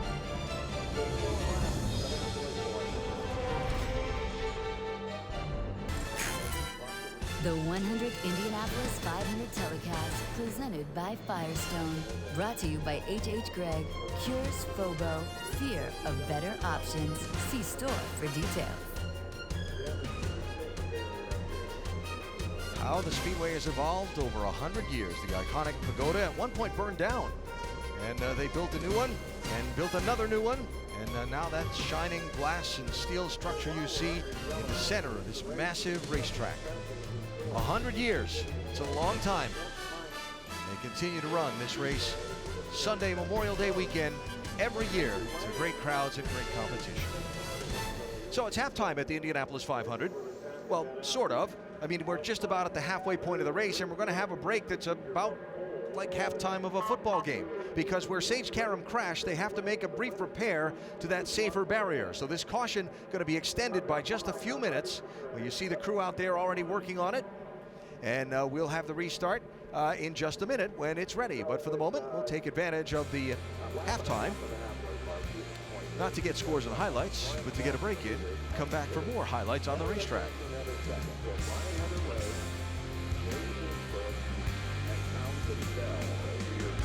Back at the Indianapolis Motor Speedway, just across halfway in the 100th Indianapolis 500-mile race. Elio Castroneves is the leader. They've examined that safer barrier, decided that it does not need repair. They're cleaning up some debris on the racetrack, and we should be able to go back green momentarily. Just joining us, show you what's happened so far through the first 250 miles of this one. Went green about 12:18 Eastern time, and unlike the last couple of years where we've had a first turn crash, this one was clean. It was not just clean, it was perfect. They got going, and all of a sudden this dance started with the two first cars. Will Power got penalized for this. You have to drive out of your pit box and go in the center lane, which is the transfer lane, then go up into the right-hand lane, the high-speed lane. His team allowed him to get right out onto the high-speed lane. The number 2 car, Juan Pablo Montoya, ended up having a very loose race car. The back end came around from him, and then he ended up hitting the wall. Simon Pagenaud also penalized for avoidable contact on the pit lane. He and Mikhail Lushin got together. Roger Penske looking on as Elio Castroneves rocketed to the lead, and Sage Karam with a hard crash. He was trying to pass Townsend Bell on the outside. I can almost understand how he took the bait, because he had almost half a car length ahead of him, but he kind of was hesitant with the throttle. When he came down, there was just no room, and Townsend Bell was just on the inside. We say all the time, Eddie, sometimes there's just no grip up at the top side in the gray area, but just the third time for him to come here, it's actually difficult for him to know everything about this racetrack. Experience certainly pays off. But let's acknowledge that he went all the way to the top 6. Oh, tremendously. Heck of a drive. Great talent, great American talent, and we'll see a lot more of Sage Karam. So they finish picking up the debris around this giant racetrack as we continue to marvel at the size of the crowd, though we shouldn't be surprised. I think what's happened here with this race, through some things that have gone on in open wheel racing, mid-90s and so on, some people maybe lost their affection for this race, and this 100th has given those an opportunity to come back out to the speedway and fall in love with it all over again. And you can see they've responded. A lot of folks just absolutely wanted to be here. This race means so many different things to different generations. I've spoken to children, I've spoken to, and we just saw interviews of a 90-year-old that has been coming here for a very long time. It's an American institution. I was disappointed I never got to see Woodstock, but coming here today, I feel like I'm at the motorsports Woodstock. This is our Woodstock. That might be Woodstock right there. Do they know there's a race going on in there? It may not matter to them, I'm not sure. But it's sure a great atmosphere to be in the stake pit.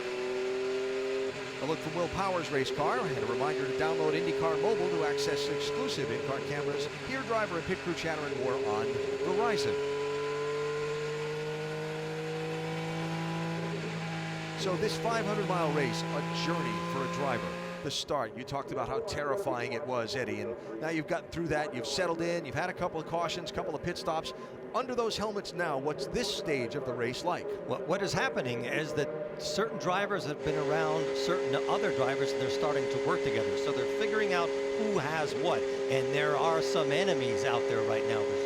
Townsend Bell and Castroneves had a bit of a moment, and Castroneves came back and told him, I'm not going to accept that, Scott. So right now, you're not quite ready for that last sprint, but you're starting to formulate a plan. And you're saying that plan to your team over the radio all the time, because as the track is changing, because there's more rubber getting on the race course from all the cars going around, the track is getting a little bit hotter. The cars will start to slide around just a little bit more. The good drivers and the good teams will adjust for that. The drivers that are going to be up there running for victory, guys, will be the guys that are out there with knowledge, experience, and will make the changes accordingly to the track changing conditions. One lap till the restart. Elio Castroneves leads. Ryan Hunter-Ray is second. I think we got to do fuel green 1.7 or fuel green 2.7. Yeah, that's going to be tough, especially, 3 cars back. That's when it becomes the real issue. Yeah, 10-4, we just can't wait too late to save, you know what I mean? Yeah. I feel like I could pop early right now, so. So fuel is, and sometimes the numbers on that are code for either the mile per gallon that the driver needs to achieve, and he sees that real time on his dash in the car, or their particular fuel settings that they want him to do to make the strategy play out to the end. You're absolutely right. But to put it succinctly, what the engineer is trying tell him to do is go as fast as you can and use the least amount of fuel you can. And what he told him, if I am three car lengths behind, I can't do that. didn't sound like he had bought into that strategy. Let's see, restart will come with 96 laps to go in this 200-lap race. It's Castroneves, Hunter Ray, Hinchcliffe, Townsend Bell, and Marco Andretti up to 5th place.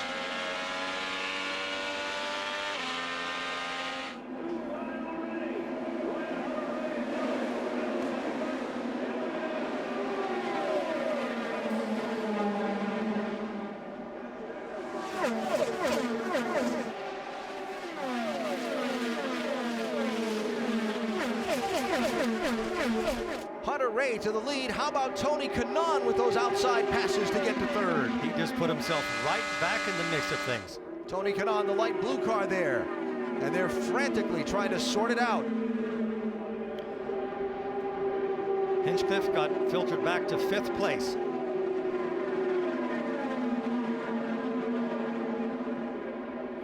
And here comes Castroneves again.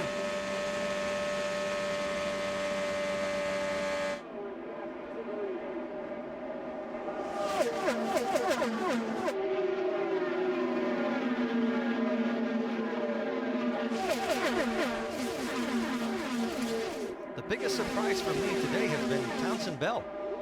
He's been consistent the whole time, always up in front. We'll see how he deals with falling back a few places. He's now in 6th, but I think he'll find a way back to the front again. Hinchcliffe and Newgarden side by side through the corner.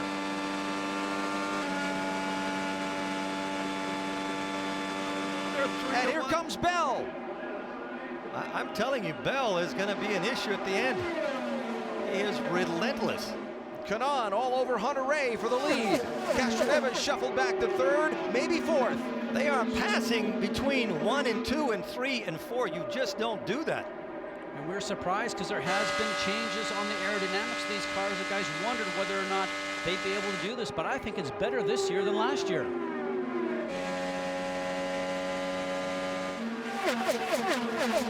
And that exchange put Castroneves further back.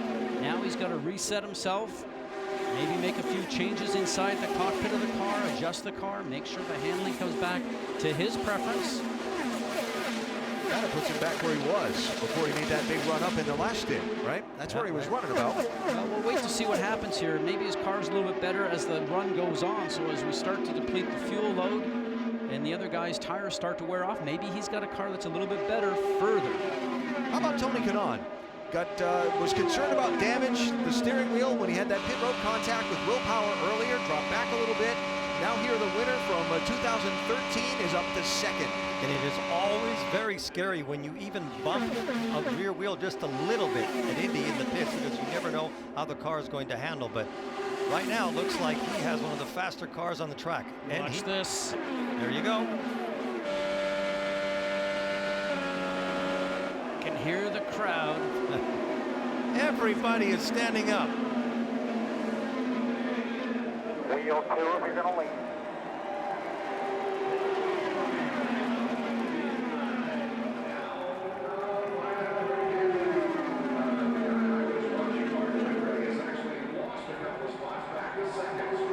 That's got to give you an extra 10 horsepower. Had a long chat with Tony just the other day. Right now, as Ryan Hunter-Reay is looking on the inside to see if he can take the lead back. Tony told me he knows that he only has a few years left on the IndyCar level, and he's fighting as hard as he can to stay in it. With performances like this here today, then he's going to continue to have teams look at him. He said, my goal after it's time to retire out of IndyCar racing, he says, I want to go to Le Mans. I've won Daytona 24-hour. I would like to put the Le Mans 24-hour also on my resume. Jan? Well, when you watch Tony Kanaan and his way of muscling up to the front, he had a very close incident. In the Sage Karam accident, he was hit by debris. I checked with the car, with the team, I should say. I said, is the car okay? They go, no, he was hit. Tony Kanaan was hit on the hand by debris from that accident. Remember, we see Tony now battling with Townsend Bell, so he's still after it. And amazing that he's rubbed the wall. He's been hit by debris in the hand from the Sage Karam accident. Now, speaking of Sage, we are at the medical center. Sage Karam has been released. First of all, Sage, you seem like you're wincing a bit. Are you okay?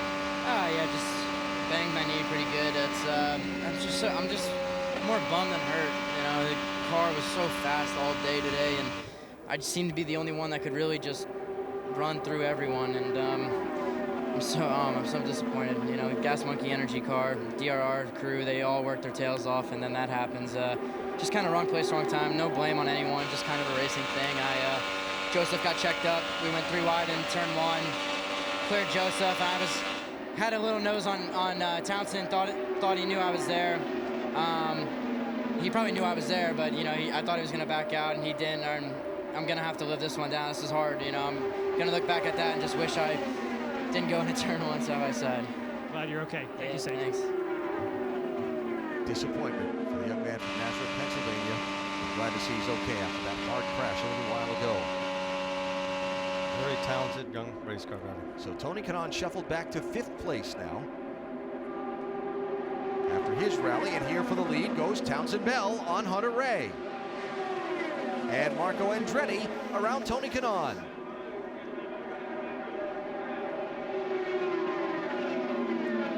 Kanaan gives up another. Joseph Newgarden goes by him, so the deeper into this run we get, the handling of Kanaan's car seems to be sliding just a little bit. 88 laps to go, long way left to race in this 100 Indianapolis 500 miler. Back to Indy after this from your ABC station.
Back live at Indianapolis, and a crash. We're under yellow. An accident in turn 2 involving a couple of cars. This is Connor Daly limping back around to the pit lane, and that's Mikhail Aloshin, who's climbing from his car. And we're under yellow for the 4th time in this race.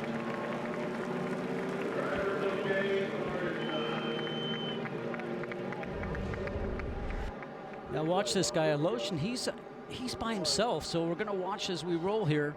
Just watch his car. It looks like the back end of the car starts to break loose on him. Off he goes, hits the wall. The 77 of Oriole Service sees all this happen in front of him. Car looks like it starts to lose control underneath him, so off he is into the wall. Excuse me, that's the 19 of Gabby Chavez. Aloshin's spin looks very similar to Montoya's. Got completely sideways in the middle of the corner. But when he got out of the car, is that the 18 or the 19 that's coming up behind there? Because I can't see it. It's Connor Daly. So the 18 of Connor Daly sees it all happening in front of him. Yeah, so not only does he have some front nose damage, guys, he's got some rear wing damage also. So he'll have to come in for service both in the front wing and the rear wing. This is riding with Graham Rahal.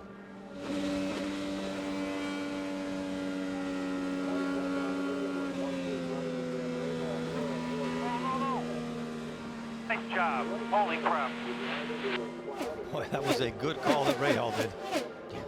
There's no time to react there, was it? He could have gone high or he could have gone low. Normally, you try to avoid the accident by going up. That was a perfect call. He was completely blind for probably a second or two.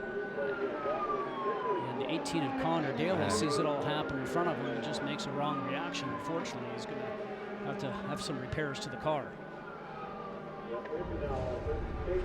When Mikhail got out of the car, he walked right around to the right rear of the car, like he was looking to see if a tire had gone down or something and broken or whatever. So could very well have been. Yeah. Graham Rahal, our Firestone Durable driver of the race, he started back in 26th position, just avoided that wreck, and look at the progress he's made through the field. Thought he had a really good car in race trim while they didn't qualify well. And he's in striking distance, and we've still got a long way to go. I talked to his dad right at the start of the race, and he said that he had a really good car. And in practice, he went to the back of the line and back of the front twice. So I hope they're making it better for him. Both he and Marco Andretti are having a really good run. Marco's now 6th, and Rahal 11th. Connor Daly, disappointment. That would be the word to describe his day. Young American from Indianapolis. Left to watch as the field comes on to pit road here. Doc? Townsend Bell coming in. They cannot talk him in to let them change anything on the car. Remember, the first time he came in, the crew was slow. The last time he pitted, they were done, and he didn't leave on time. It cost him a couple of spots. We'll watch his stop. In front of him, Ryan Hunter-Reay. No changes whatsoever on the former winner. Then at the end of pit road, the pole sitter gains Hinchman. He said, and I quote, "This car is money. Don't change a thing." Oh, contact at the end of pit road. Townsend Bell bounces off and collects Hunter-Reay.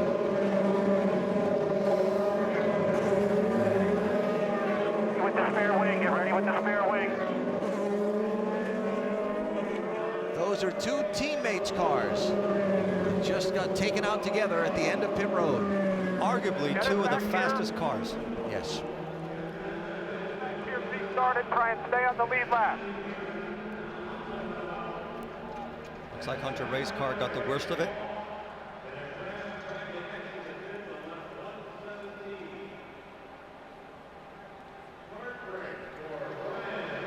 Eddie, you and I talk about track position all the time here, so as we're going to watch a replay, let's watch and see what happens. Crew's doing a magnificent job.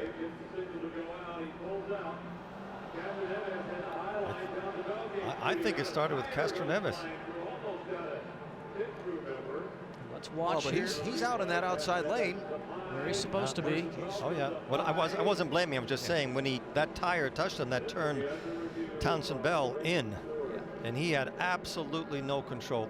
It's a sin to see this. Those two drivers, all three of them, you could have taken all three cars out there. That was abusive as that is to the suspension on the car right now. I'd be really worried about something breaking later in the race. Wow. The latest twist of plot in the Indianapolis 500. Two of the front runners for most of this race are in trouble.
The 100th Indianapolis 500 telecast presented by Firestone. Firestone, we don't just make tires, we make champions. Firestone tires on every car in the field. Today's Indianapolis 500-mile race. Standing up to the speeds of entering these corners at the 230-plus mile-an-hour mark. Our Indianapolis 500 telecast today, presented by Firestone. Well, been an interesting last few minutes. You saw a lot of it in our side-by-side coverage. Alex Tagliani and Alexander Rossi did not pit on this caution. They are first and second. Helio Castroneves first off the pit lane. He's third. You saw the donut mark on the left side of his car that we normally see in a NASCAR race, the tire rubs and so on. After a couple of stops for repairs and so on, Townsend Bell is back to 25th. Ryan Hunter-Reay is back in 26th position. With a major hole to dig out of to get back into contention for this race. And we really don't know if their cars are okay.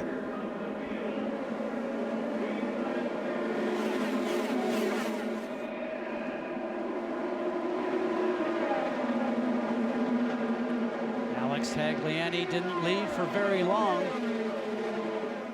And Townsend Bell did not hang around for very long.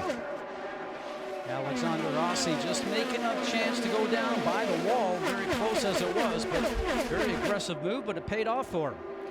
Rossi out of sequence on pit stops with some of the others. He made a top-off pit stop a little earlier, and so that allowed them to play a little strategy game for track position. So a young driver originally from California, spent a lot of time in Europe, working his way up to Formula One, now back here in the States racing IndyCar in his rookie season, is leading the Indianapolis 500. And when I spoke to him the other day, he said he was just taking it one day at a time, knew that he had a great team wrapped around him, and the exchange of information amongst the teammates was something they never found in Formula One. He was really enjoying it, but he said, I know when I get onto the oval track, boy, it's going to be different. I spoke to him a couple of days after that, after rookie orientation, he just goes, this is something I've never experienced before. Did you say he's living it one day at a time?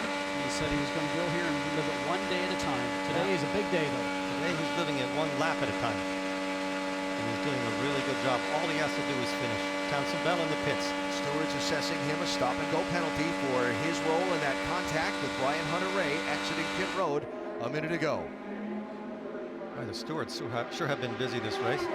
Hunter-Reay and Bell both one lap down. Bell perhaps going a second lap down. You can just see him leaving the top of the screen here as he exits the pit lane, and the leader, Alex Tagliani, comes by.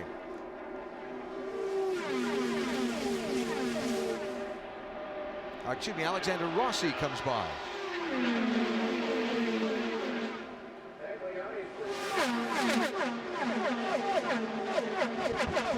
Check that, it is tag leading. I thought it was. Oh, he won fast Canadian now. Tag driving for A.J. Foyt started last in this race. The last time a driver who started last led at Indianapolis 500 was back in 1980 when Tom Sneva did it. Tag has started first and last. He's covered the whole grid. One very fast race car driver. Had a crash on qualification day. Team had to rebuild this race car. Really didn't get a lot of practice, and the A.J. Foyt team in general has had a lot of trouble sorting out their cars, but they just played a little strategy here. Remember, he didn't stop under that yellow, and so the Quebec driver is out in front. He's probably really waiting for another yellow here at some point in the not too distant future. Look at these cars, three abreast, turning into one. Townsend Bell trying to get back a lap, if you will. That's Rossi just ahead there, 98. Bell now, first car one lap down, is between them. But check that, Bell is 2 laps down. He and Hunter-Reay lost a lap, getting repairs and restarted in that scrum earlier on pit road. And Bell lost the second lap on the drive-through penalty. Great couple of camera shots there. Love that.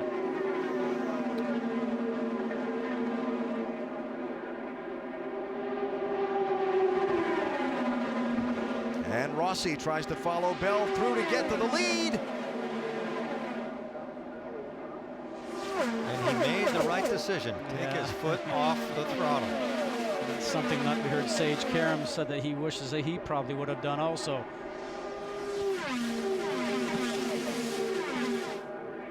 Townsend Bell now on the tail end of 1 lap down. He's got to come all the way back through the field and pass the leader again, or play some strategy to get that back. Or if he's in the lead and there's a yellow, he gets a big advantage from it. So Tagliani, Rossi, Hinchcliffe, Karam, Castroneves. The rest of the scoring order coming across the top of the screen. Haven't talked much Scott Dixon today.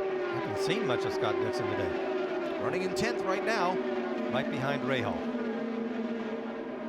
2008 winner, driving for the powerful Chip Ganassi racing team. And now he's about to be right in front of Rahal. Eddie, you know that when your car comes off the trailer and you put it on the track here at Indianapolis, you get a good sense for how your car is going to work throughout the month. And as we saw in the very first week of oval practicing here, you would have to say that the Ganassi cars probably were not as fast as we anticipated they would be, and they really have not found much speed since then. New leader, Alexander Rossi, around Alex Tagliani. Yeah, Scott said just the other day, he said nothing's come easily this month. And he's not getting anything easy today either. He's having to work for every spot on the track. So Alexander Rossi, a native of Nevada City, California, in his first Indianapolis 500-mile race. He's gotten an eyeful a couple of times. Right now, he's the race leader.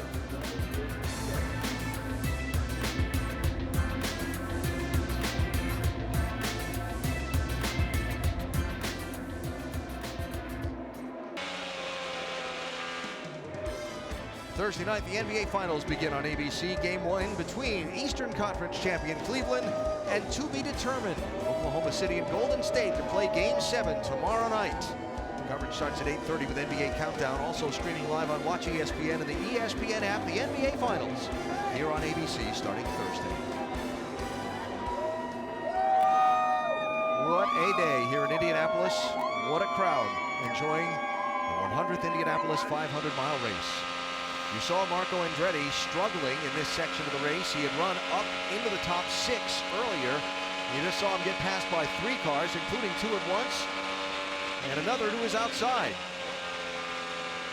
That was Matty Brabham's going by on the right-hand side, but yes, Marco has been struggling. Watch this. I think we understand how this is. Cars coming down both sides. He sees it right away in the mirror, pedals off of it because he knows his car is not very good, and it's strange because his other team cars have been running so great, Rick.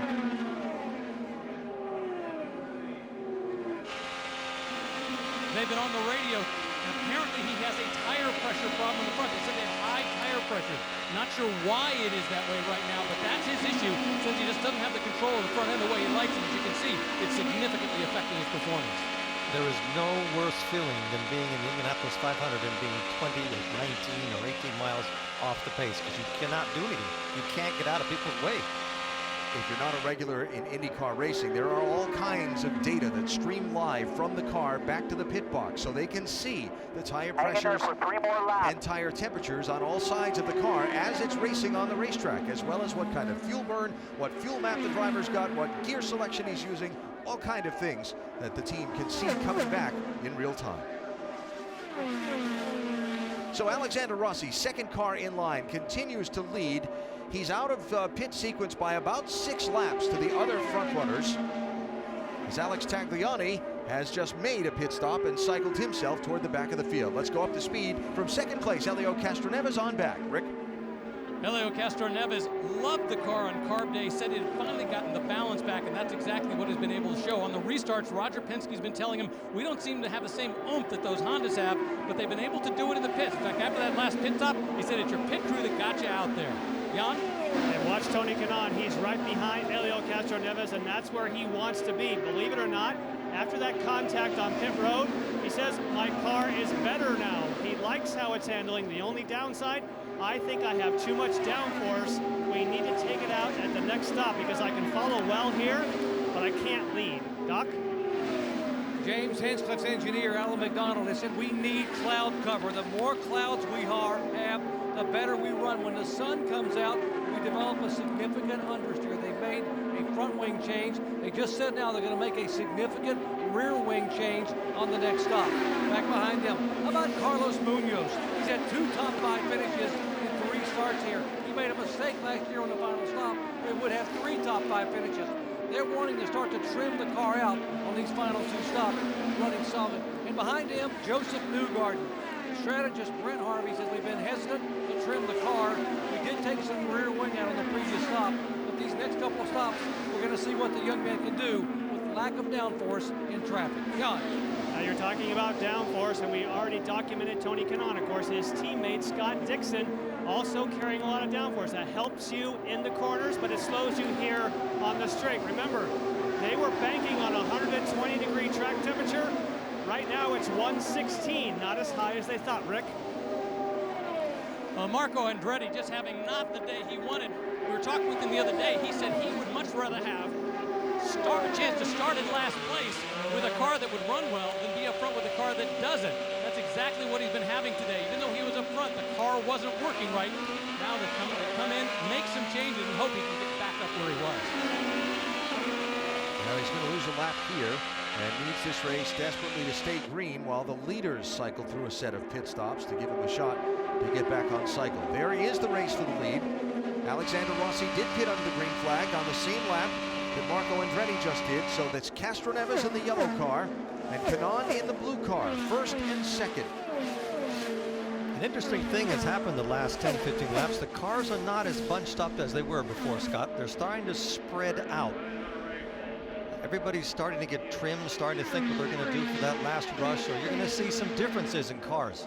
And that last rush is right around the corner. We are maybe 25 laps away from when everybody starts getting a little bit meaner and not as generous in giving space on the track. When you talk about trimming, that's when the crew will take some wing out of the car, and that's when the car is a little bit lighter on downforce, as Jan was explaining, so you'll go faster down the straightaway. You need that for drafting, but the driver's going to have to pedal in the turns to be able to keep up to the guys in front of him. So green flag pit stops coming up for the leaders of the 100th Indianapolis 500-mile race. Jules Gu drank champagne on his pit stop in 1913. The Wood brothers certainly made headlines for Jim Clark in '65. They've revolutionized it. Back after this from your ABC station.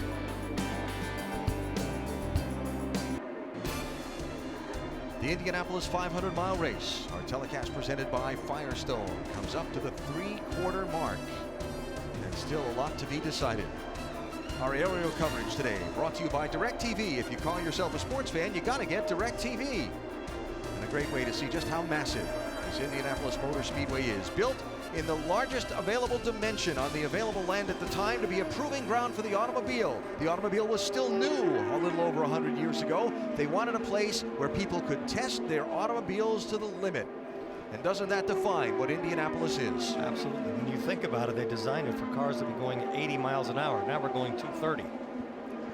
People have become famous around the world for their accomplishments here at the Speedway, including Helio Castroneves, who's won this race 3 times, trying to join that exclusive club of 4-time winners. No one's ever won it more than 4 times. A win today would join Castroneves to A.J. Foyt, Al Unser, and Rick Mears in that club. What would it mean to you, Helio?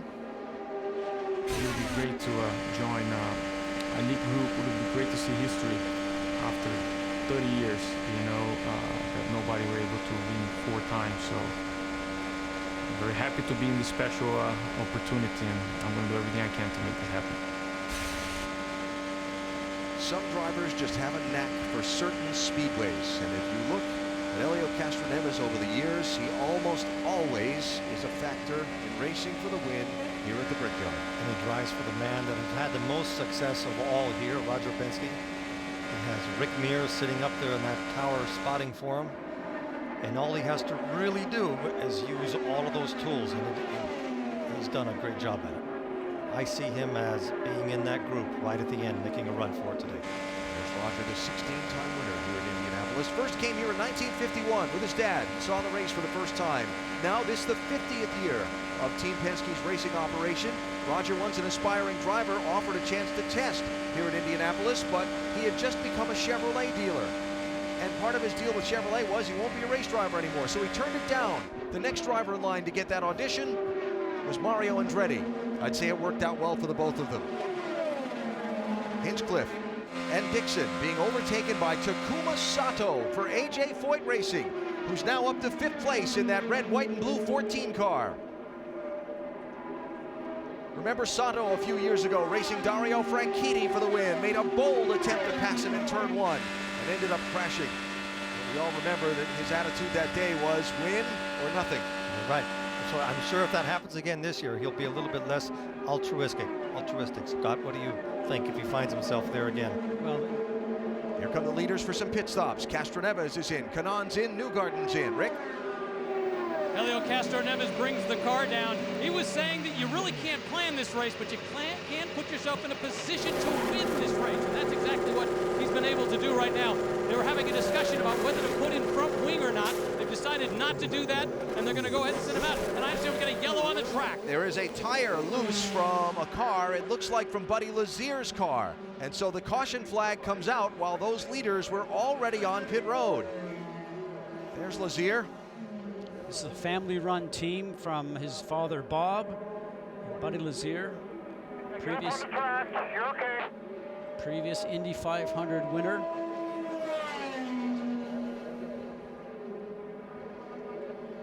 Now, the car just had service, and so the car just came off of pit road, so we're going to assume that the wheel nut was not tight. Buddy's having difficulty keeping control of the car right there. Probably has decided to run across the grass because he's running on the road itself, and the concrete's going to wear the bottom of the car out. So smartly just stops, and he'll end up having that car towed in. Now, if you're going to watch here very quickly, we'll see the 4 car, which is coming off of the pit lane. And as we roll through here, you'll see the car start to give a bit of a squiggle. He's controlling it. Sparks are coming out the back because the bottom of the car is dragging on the ground now. And you see that wheel nut from the car was bouncing away from it as the wheel went the other way. Now, as other drivers are coming around there, they'll be alerted that there's a loose wheel on the track by the spotters up on the top, so it looks like his day is probably going to be finished. It is becoming increasingly more difficult every year for a team to just prepare a car for the Indianapolis 500. It just takes too many moving parts and too many experts in every bit to be able to do it successfully and safely. Yeah, and this is a owner-operator driver type program, and you were probably one of the last ones to do. I know we have Ed Carpenter in it now, but you know, you understand from doing it yourself, being a owner-driver. Very difficult. So Lazier out of the car. The timing of the caution flag, very interesting. It's going to help some people and it's going to hurt some others. There's a line at the beginning of pit road that if you are across when the caution comes out, you're good. Your pit stop is legal. If you're not, the pits are closed when the yellow comes out, and you have to drive through the pits or stay on the racetrack, let the pace car gather up the field and go around. There are allowances for people to come in and take fuel. It's called necessary service, but no more, and then go back out and continue under the caution. You saw a couple of people like Pagenaud headed to pit road there.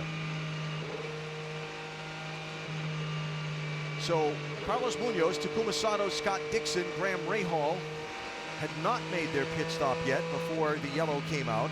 Helio Castroneves, Tony Kanaan, Joseph Newgarden, James Hinchcliffe had. And so when everybody else peels off to come to pit road here, they're going to move up behind the pace car and be the first 4 in the race. You know, for Elio, this whole day is coming together because you think about it. When we said we spoke to him in the garage area, not convinced he had the speed of the car. I really do think that the track has come to him today with the temperature starting to rise. It's hotter than it's been here probably all month. And so now with 120-degree track temperature, it looks like that is suiting his car. Talking about the pit closed and the pit open and that kind of thing and the timing of that. Remember, it was A.J. Foyt, Rick Mears, and Al Unser that said earlier how much luck plays into winning this 500-mile race. In this case, very much. So here are more people making their way to the pit road. Graham Rahal. While the pit road is closed, remember I said a minute ago, you're allowed to come in and take necessary service, so they won't change the tires. They'll take a splash of fuel, enough to get them back around to the pit lane when it's opened up. With our race. The end result is that you're going to end up being at the back of the grid, but the better part about it is you're not running out of fuel, obviously, on the race circuit. Some days, as you're mentioning, you're lucky. Some days you're not. You can see the disappointment there with the team. That really hurt them. But I'll disagree, and Jan, you might have more conversation on this with Graham's statement that there goes our race, because that caution and some of the other things that have happened have kind of thinned the herd of cars left on the lead lap. Yes, but when he's saying that's our race, it's because they lost their track position. So interestingly, that'll be the case for those who have yet to pit, like Scott Dixon. Normally, if you're on the track and you catch a yellow, you're like, hey, it's my day. But so many people were on pit road when the yellow came out. They were the ones that all got the advantage. So anyone who pits now, this is a secondary stop for Pagenaud because he needed fuel earlier. I heard him coast by me dead stick. So he's already taken that necessary service. This will be one where they can actually change the tires and make adjustments for Pagenaud.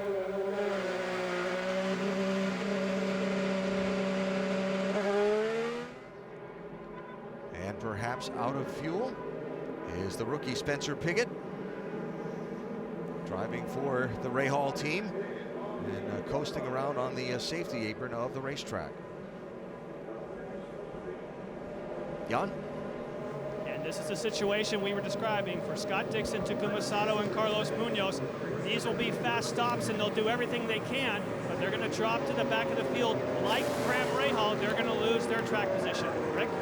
With Takuma Sato, they've been telling him all this lap, do what you can to save fuel, and now they're putting the fuel back in. They've made mega changes. He's now happy. Doc? Holding Carlos Munoz to get it full of fuel. Here he goes, and Townsend Bell stopped on the brakes to let Munoz out so he wouldn't have to be behind another car. No changes on the 26 car whatsoever. Heads up by Sato there to keep from getting pinched into that pit wall. This has added a lot of pressure to the whole situation right now. I think we've seen this pit road incident, guys, because racing is becoming so close now. Guys don't want those spots in the pit, so it's becoming confrontational also in the pit lane, just like on the track. Carlos Munoz leaving his pit. Townsend Bell trying to get to his. Takuma Sato trying to get out. Pit road's been a busy place today.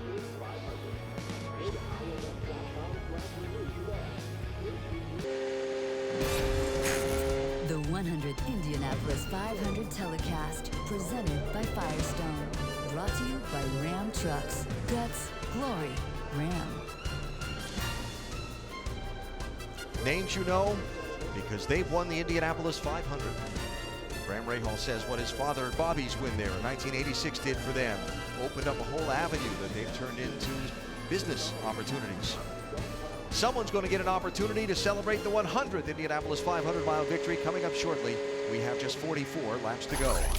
Pit road's been a really tricky spot today for a lot of teams. You know, I think really what's happening here, because the competition is so close on the track, nobody wants to lose any space in the pits, obviously. So I think some of the responsibility has to go on to the pit box themselves, the team manager that's allowing the cars to leave the pit box after service. They need to let the cars leave as long as there is a clear space for the car to go into. And we've seen many times today that has not been the case. Here in Buddy Lazier's situation, he lost a wheel. Here's some more of the pit lane incidents that we're having. Takuma Sato, as you were mentioning before, Eddie, was very smart because he bailed out of it. He really didn't have a shot to get by, but he saw what was happening. He took his foot off the gas. It didn't collide. So Helio Castroneves leads. Tony Kanaan is second. Well, I have to say, man, I'm enjoying it a lot. Obviously, I need to close this deal for you, but so far, I think we showed everybody what we came here about. Thoughts of the 2013 winner? You know, for Tony Kanaan, when I spoke to him the other day, he is now 41 years of age, and I mentioned that he didn't know how long he was going to be involved in IndyCar racing because he's at the end, the twilight of his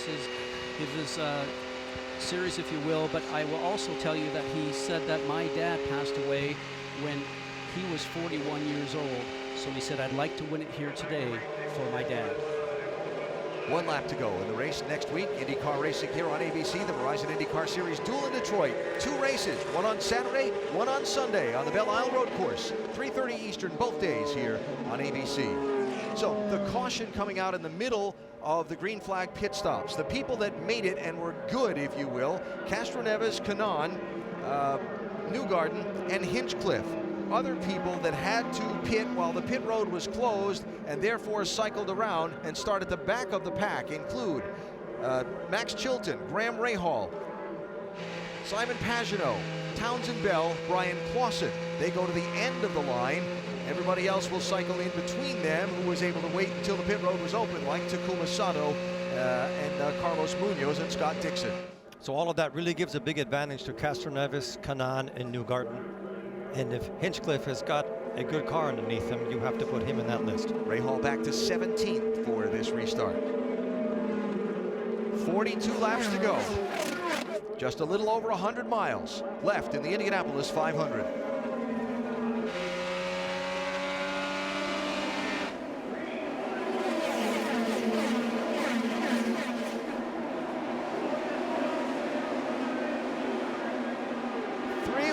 Now 2 wide for the lead. Kanaan and Newgarden.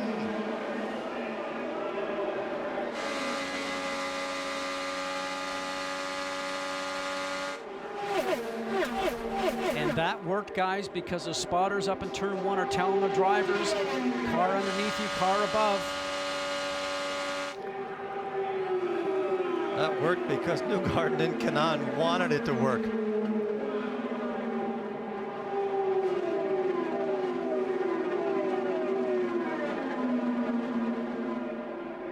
Restarts have been intense today. Everybody desperate for all the track position they can get as quickly as they can get it. And Kanaan takes the lead again.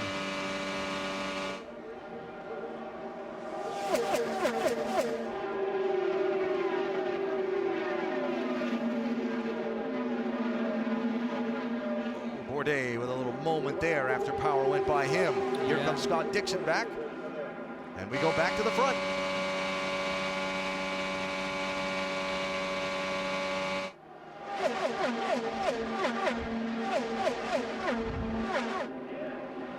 First 3 cars, Chevy, Honda.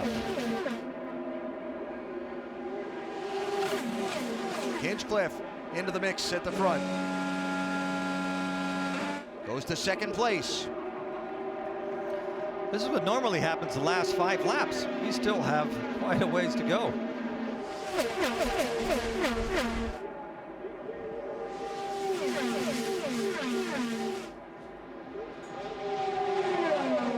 Castroneves on the outside of 3. Side by side with Newgarden.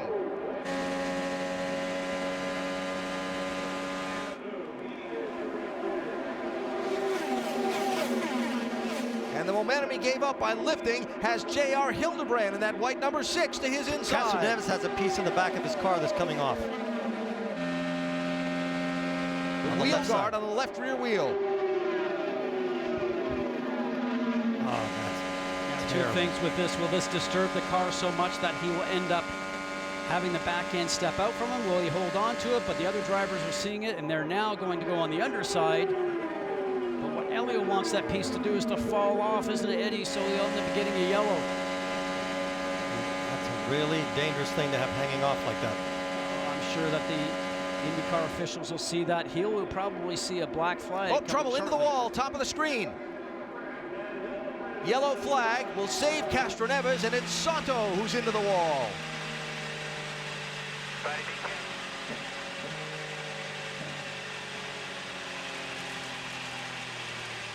it down. Noise steering, back it down.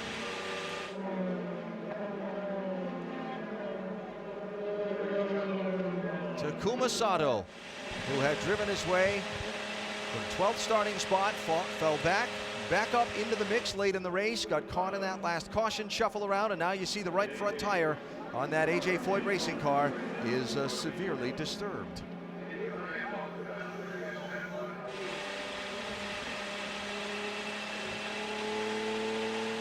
So what happened to Castroneves? Was there some contact when he was racing there for that spot that disturbed that left rear wheel guard? And what happened to Sato that caused that damage to his car and brought out the yellow flag?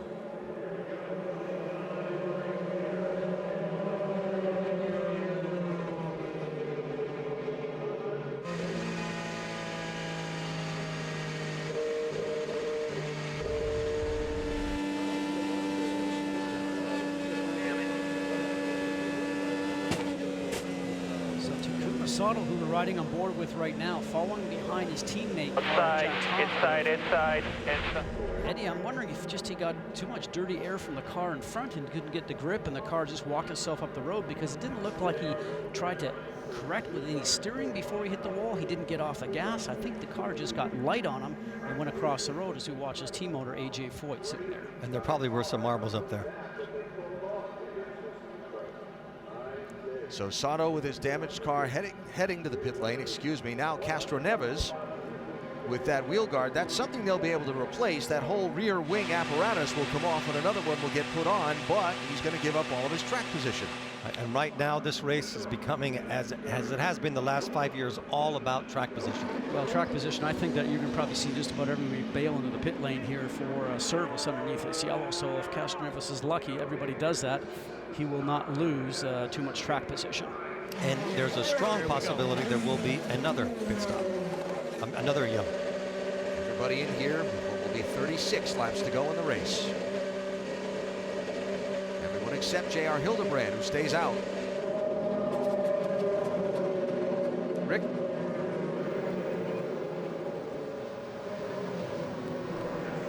Helio Castroneves, what a frustrating moment. He was very competitive. They're going to go ahead and run this like a routine stop. They'll put Sunoco fuel in, do as much as they can, but you can see in the back they've got to pull that rear wing section off. And even though it's designed to come off quickly and easily, it didn't come off quite as quickly as they wanted.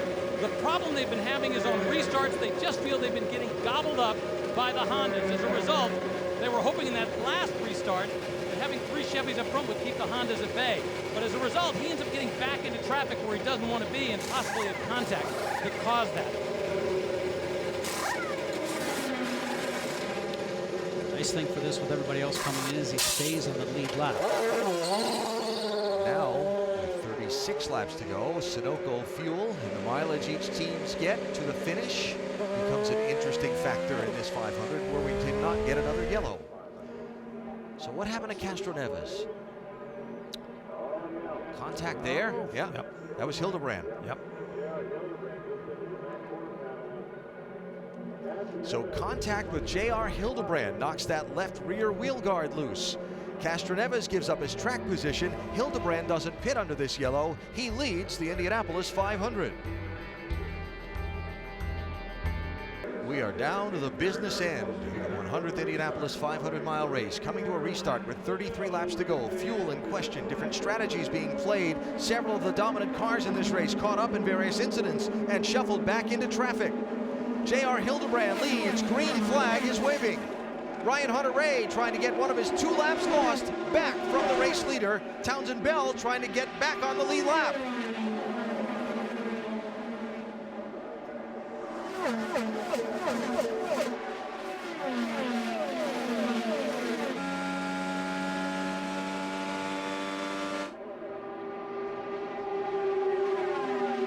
That's for the lead.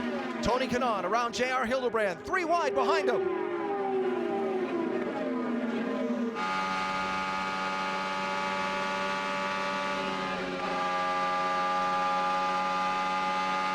Dixon had to check up. Does it cost him some spots? Here comes Munoz to his inside down the front stretch.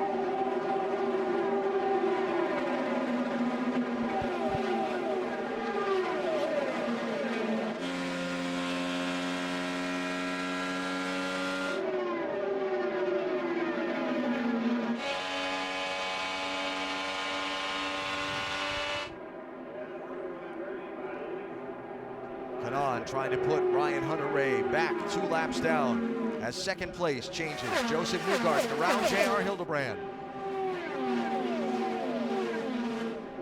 Newgarden in the dark blue car, now in second. Hildebrand in the white car in third. James Hinchcliffe is fourth. And Alex Tagliani runs fifth. There's Hinch now picking up a spot on Hildebrand. Now Hinchcliffe has got to start picking people off one by one if he has to get in that first group of 3. It's always seemed like every time he goes out after a restart, it seems like he has an opportunity. After about 5 or 8 laps, his car starts to come in. So Hinchcliffe's team talking about how many laps left in the race just before the restart and where they were on fuel to the finish. Like I said, fuel is going to be important here. We're about 5 laps towards the window. So we'll save under yellow, let you run hard under green, and hope for another yellow. Run hard as you can. To try and pick those spots off, catch up to Kanan. But they're going to need another yellow to make it to the finish, and there lies the rub, huh, Doc? That's exactly it, Alan. And James Hinchcliffe loved hearing the fact when he said run hard under green. It's exactly what he's doing. The car had lost some grip and he made a left side air pressure change.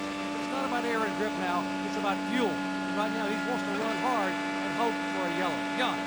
And that situation is for many of the runners. You heard Hinchcliffe say on the radio, heard the team say 5 laps short. Some teams are 3 laps short, meaning you get 2 laps of caution, buys you 1 of green. Therefore, you're going to need 6 laps to 10 laps of yellow for these people to make it to the end. The way that Tony Kanaan is driving right now, you can see he's not going to worry about it. He's banking on the fact that he will have to stop again. We know for sure the 2 people who have to stop again were those who didn't stop, which is Hildebrand and Tagliani. Now, one who came in after the round of pit stops and is all the way back at the field because of it. Just before the restart, Simon Pagenaud came down pit road and topped off his fuel. Let's assume because he's that far back from the leader, he's also maybe running in a little economy mode. So maybe the Penske team, Kyle Moyer and company, trying to work a little magic and find a way to come away with the trophy if we don't see another yellow flag. If we don't see another flag, I think there's going to be a big surprise. I really do. With about a lap to a lap and a half before the end. What about it, Rick? Well, the concern with Pagenaud's car is he's had an intermittent misfire all day. It comes and goes. Obviously, when it's not there, he's running strong. The problem is every now and then it picks up. They're hoping that it's gone away for the rest of the race. But even the other teams are starting to talk about, don't worry about Pagenaud, he's got an engine issue.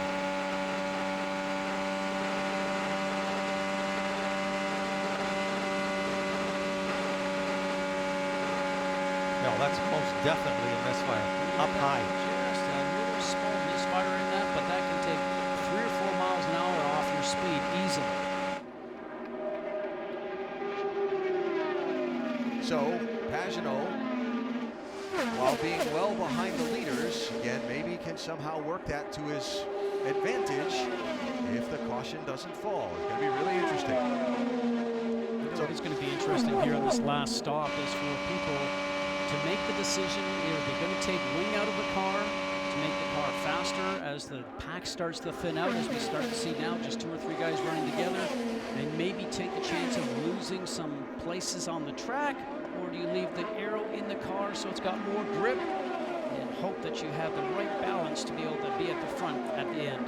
Look how far back Elio is. Castroneves is way back in line after having to make that change of rear wing. He's in 14th place now, 8.4 seconds behind the race leader. He's led 4 times today for 24 laps. And he's well out of contention at the moment.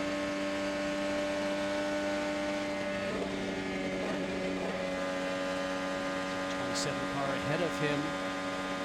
Marco Andretti was taking the low line just to sort of take away the line that Castroneves wanted, and it gave him some dirty air, so you see him following back.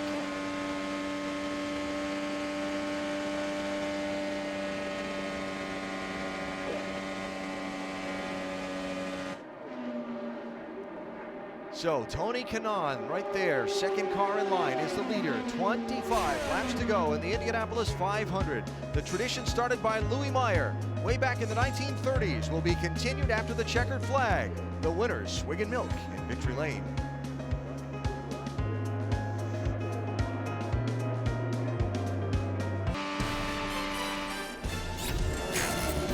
The 100th Indianapolis 500 telecast, presented by Firestone. Firestone. Whatever you drive a Firestone. 50 miles to go in the Indianapolis 500-mile race. Our telecast today presented by Firestone. Spot on the Borg Warner Trophy is just that short 50 miles away here at the Speedway. A look from Will Power's car now. As we remind you to download IndyCar Mobile to access exclusive live in-car cameras, hear driver and pit crew chatter and more only on Verizon. Will back in 19th place. driver had a pit penalty earlier in the race that set him back, and he hasn't been able to recover. So will we get a caution late? Well, within the last 10 laps in 7 of the last 10, but 5 of those races finished under caution. So you got to be in the lead to be sure, as the lead changes again here between Karam and Newgarden. These two guys definitely need a caution. I really thought Newgarden decided it was time to go when he went past Tony Karam there just a moment ago, but Tony says, I don't think I'm going to have any of that, and he's reeled them back in. Both these guys want to be in the lead when the next pit stops come around so they can get in the pit lane and hopefully get their service done in record time and then come out ahead. So you think they're just going for broke right now?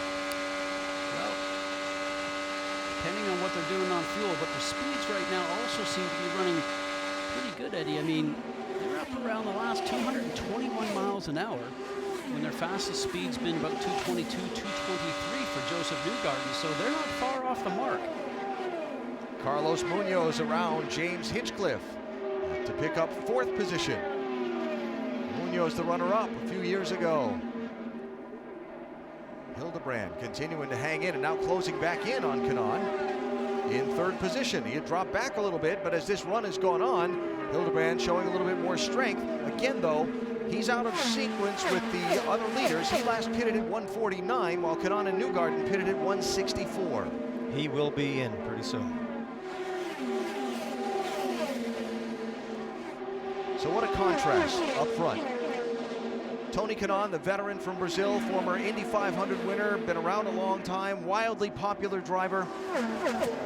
In his 15th Indianapolis 500, Newgarden from Nashville, just in his 5th 500, only 25 years old, has won just twice on the IndyCar circuit, but both of those last year in his breakthrough season. And then there's Hildebrand as they go 3 wide with a couple of lap cars. The leader clearly clearing them easily.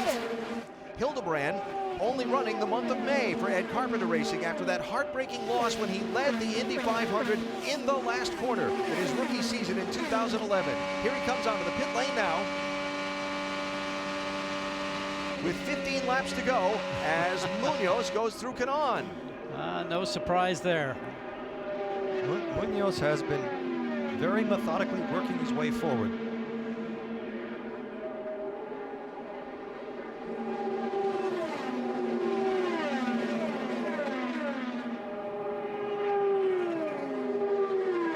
Clearing, looked like with some help, the team car of Townsend Bell quite easily into turn number 3. So Joseph Newgarden is the leader, coming to 14 laps to go, Doc. And he had been told by engineer Brent Harvey that, hey, you're less than 2 laps short. Newgarden says, do I save it and stay out there? And Brent said, let's calculate. He came back to him and said, go ahead and go for it. Everyone around you will have to pit. We come in and pit, we need less fuel than they do, but it's better to lead on that final stop than not. They are going to try to lead, but they need less fuel than anybody. Joseph Newgarden has a shot to win the Indy 500. So you see Hildebrand comes out just in front of Newgarden. Watch for him to move over, being a team car. I know we're focused on Newgarden right now, but Munoz is the fastest car on the track. He is, closing quickly.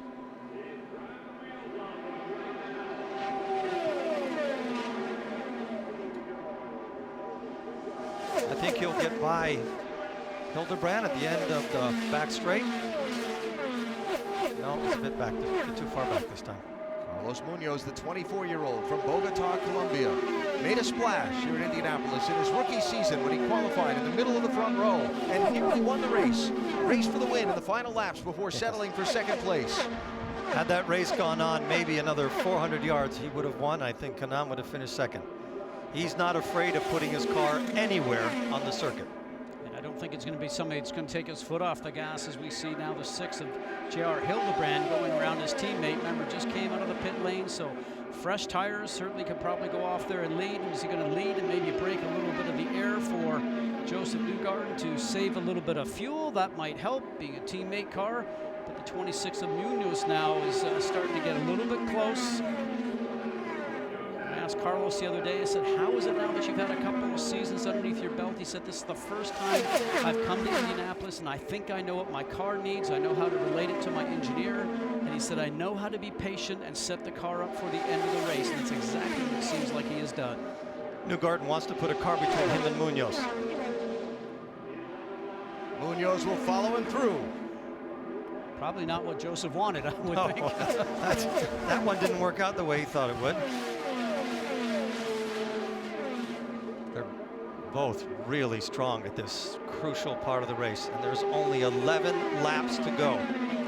Tony Kanaan is just 9/10 of a second back, though separated by a lap car from those front three. Actually, yeah, by one lap car from the front three.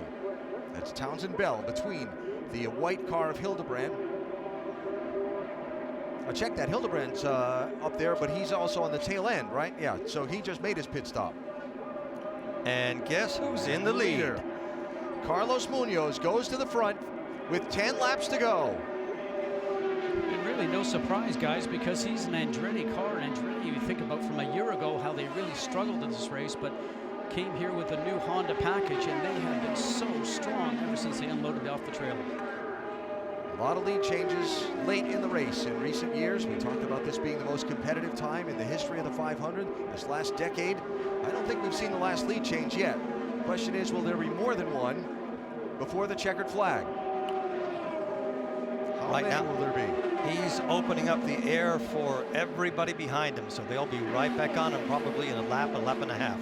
It's very difficult to lead Alan around here. As you guys were mentioning before, they've all pitted on the same lap with Carlos Munoz and Newgarden and Kanaan. Hinchcliffe, who's a bit further back, so everybody's in the same boat right now. Closer we get to the end, the closer you'll see cars taking different lines. Kanaan's pit crew has just put tires out. Tony Kanaan's pit crew has put tires out in front of us on the pit lane. So look for the third place driver to dive in here. Here he comes. 9 laps to go. Scott Dixon also pitting. Matty Brabham was the other car leading into the pit lane there. Under 77, guys. Jan? And even though they put out tires for Tony Kanaan, look for those who stop now with only 8 laps to go. They may not take the tires because all they need is fuel, but they're going to go for Tony Kanaan with tires. He won't need a whole lot of fuel, so this is a strategy call. I think there'll be others who might try a splash without taking tires. Kanaan had a little bit of trouble getting going, it looked like there, out of his pit box. Always, when you know there's a car coming that you'd like to beat out of the pit lane, you're a little anxious and lit up those rear tires and just didn't get enough traction by the looks of it. So Newgarden leading Munoz, now Munoz by Newgarden. 7 laps to go. So it looks like you managed to keep the lead for a lap and a half. There's the gap from Kanaan back to the race leaders. Kanaan's trying to do is he's trying to run some great laps right now. He'll try and get past Matty Brabhams, who's going a little slower than him. But Kanaan wants to just put some laps down. So when the other guys come in pit lane, he hopes that he's made enough time up that he comes out and he's contention with them for the victory.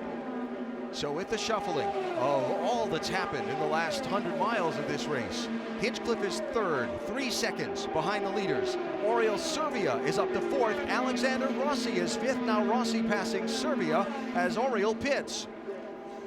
Will these two run out of gas? Will they come to pit road? If so, when and how will it shake out? Everyone here at Indianapolis on this front stretch side standing up as the pit stops begin to unfold in the pit side grandstands. Newgarden in the pits. Simon Pagenaud ahead of him. 5 laps to go. Hinchcliffe also pitting this lap.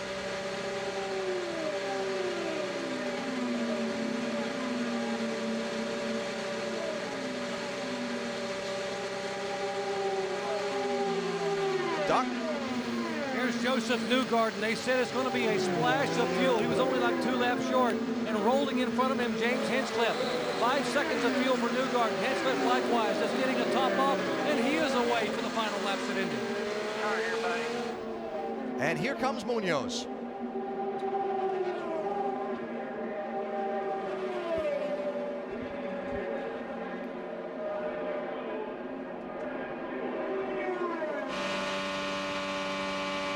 Doc. And the final stop, this could be the critical stop that determines who wins or loses this race. 24-year-old Carlos Munoz, a huge Juan Pablo Montoya fan, said, I want to do what Juan did in 2000. 4 seconds of fuel, he is away. Watching Tony Kanaan. So now Alexander Rossi will become the new leader of this race with Helio Castroneves in second. There's Rossi in the 98. Graham Rahal is a lap down to him. Rahal in the red car right behind him. Then we have 3 laps to go. So the question is, was he gentle enough on the fuel mileage to be able to make it to the end? He last pitted at 164, 36 to go.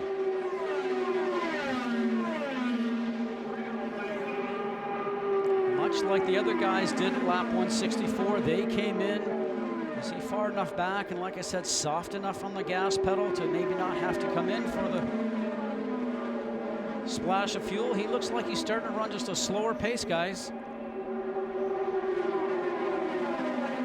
2:14 that last lap. Tony Kanaan was about 2:21. 2 laps to go.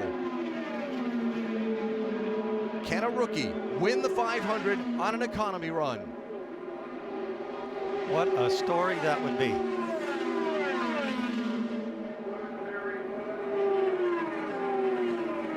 Letting everybody go. He had a half a lap lead on Carlos Munoz, who came off the pit lane ahead of those who were the leaders. He's coming to the white flag. 1 more lap to go. Half a lap lead, clutch and coast, save fuel, clutch and coast. Boy, I'm just thinking about Robbie Gordon running out of gas back in 1999. There's Munoz in the blue and black car. He and Newgarden are going to race for second at the moment unless Rossi runs out of fuel. He's off of turn 2. He's half a lap to go. Full throttle. Message is you're now going too slow. Got this, bring it home, he's down at 2. Hey, push. He's done it.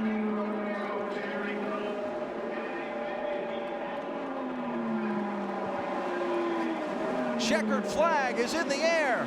A first-timer is going to win the 100th Indianapolis 500-mile race. California's Alexander Rossi to the checkered flag, and he's done it. Checkered flag, you just won the Indy 500, baby! Oh my God. Awesome job! Oh my God.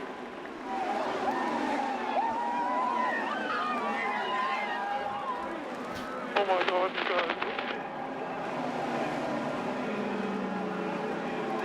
Awesome job, buddy. Great job, everybody.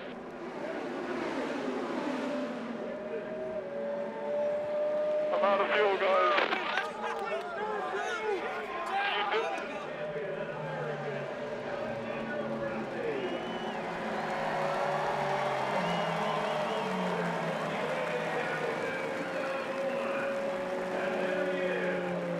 Alex, you are the champ. 100, baby.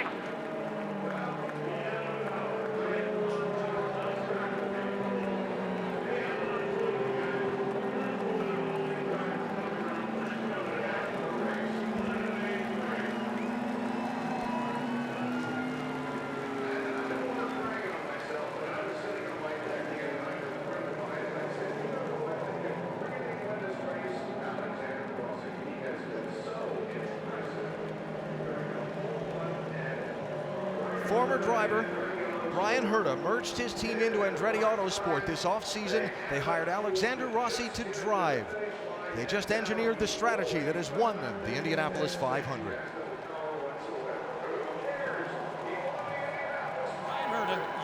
Dan Weldon this way a few years ago. Now you've come back with Alexander Rossi. You've taken a rookie to the win here at the Indy 500. How did you do it? You know what? Everything has to go right here. You know, I want to thank DW and, you know, the time we had here in 2011. This is unbelievable. You know, I thank all sponsors, Napa Auto Parts, Castrol, everybody that came on board. But man, it was so close at the end. And for a rookie to drive with the poise he did in such a tough situation, I mean, I was telling him, don't let anybody pass you, but save fuel, and he did it, and we won again. All tribute to Alex, Michael Andretti, the whole team. I mean, we worked so well together this month, and I was hoping one of us would win, and I was hoping to be us, and hey man, it did. You're on your way to Victory Circle, Jan. And of course, that car is co-owned by Michael Andretti, and I know it wasn't a great day for Marco, but how exciting to bring Brian Herta in, former driver of yours, and now to win the Indy 500, the 100th running. Unbelievable, unbelievable. I'm proud of Brian. They did a great job with their strategy, obviously, and it paid off. But to get a 1-2 finish in the 100th running of the Indy 500, pretty good. Congratulations. The Andretti luck turned around this time. It did, you know, thank you. It was great. You know, I'm just so happy for everybody on the team. I'm so happy, you know, we brought these guys on board. You know, we brought UFD is back, and so we are just so happy. Napa's the name I was trying to think about. That's because he's vibrating. I'm so happy, yeah, so it's so awesome.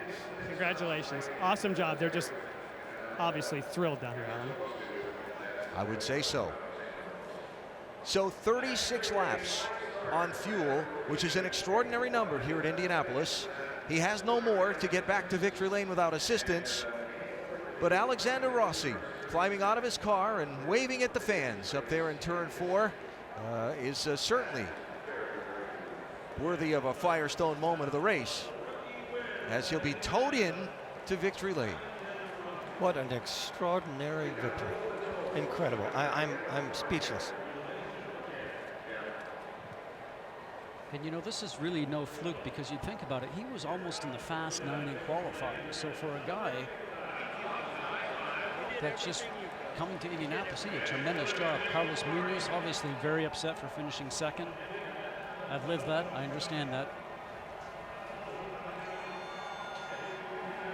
So Rossi, who left the United States to go to Europe as a child to pursue a career in Formula One, came back to race in the IndyCar Series this year, and on his first drive, he wins the Indianapolis 500, our Firestone moment of the race, as he made the fuel last just enough to stay out in front and get across the finish line. You talked about there was going to be a twist of plot if the race played out that way. There's your twist of plot right there. I never for a moment thought they would be winning the race. Tremendous. I'm so happy for Herta. Don't forget Dan Weldon. That was a very similar last moment win for them also. That is really incredible. And how fitting to have that happen on the 100th Indianapolis 500. An American back in the winner's circle. Quick check! Quick check!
Finally moving into victory lane. And here he is, ladies and gentlemen. The protocol has begun. Few celebrations in sports are as steeped in tradition as this one.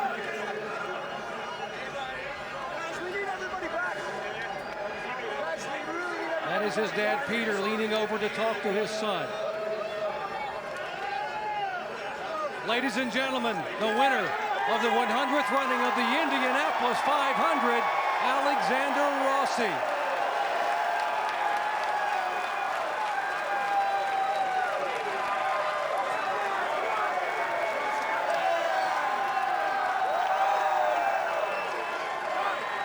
There's the Borg Warner victory wreath around his neck that Jim Rathman wore back in 1960. Then the celebration of the milk.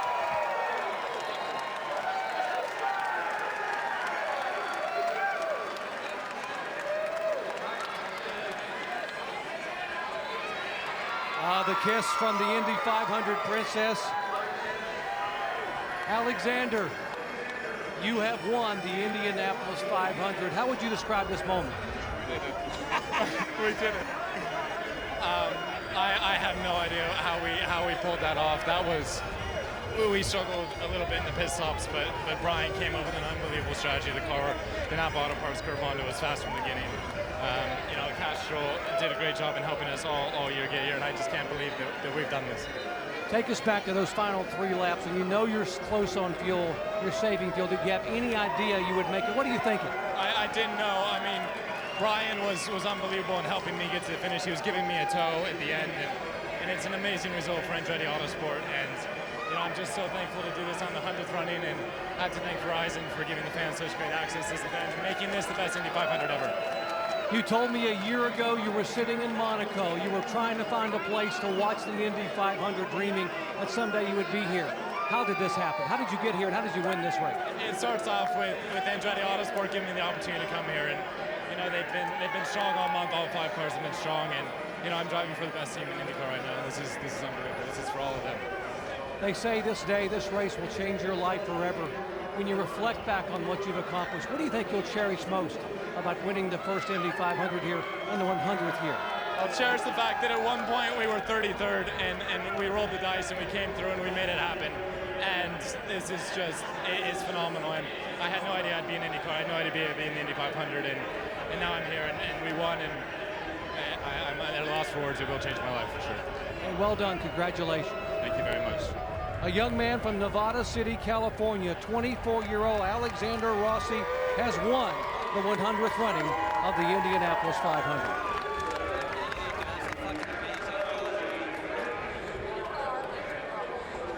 For Brian Herta, left of the screen, his second win in the last 6 years in the Indianapolis 500. And for team owner Michael Andretti, a 4th 500 trophy as a winner here at the Speedway. The strategy was great, but he had to stay out of trouble and find a way to stretch that fuel, and it's unbelievable what he managed to accomplish. Sometimes the unexpected produces the sweetest celebration. Certainly had the speed all month and a great victory for an American driver. Brian Herta celebrates an Indianapolis 500 win. More from the Brickyard after a word from your ABC station.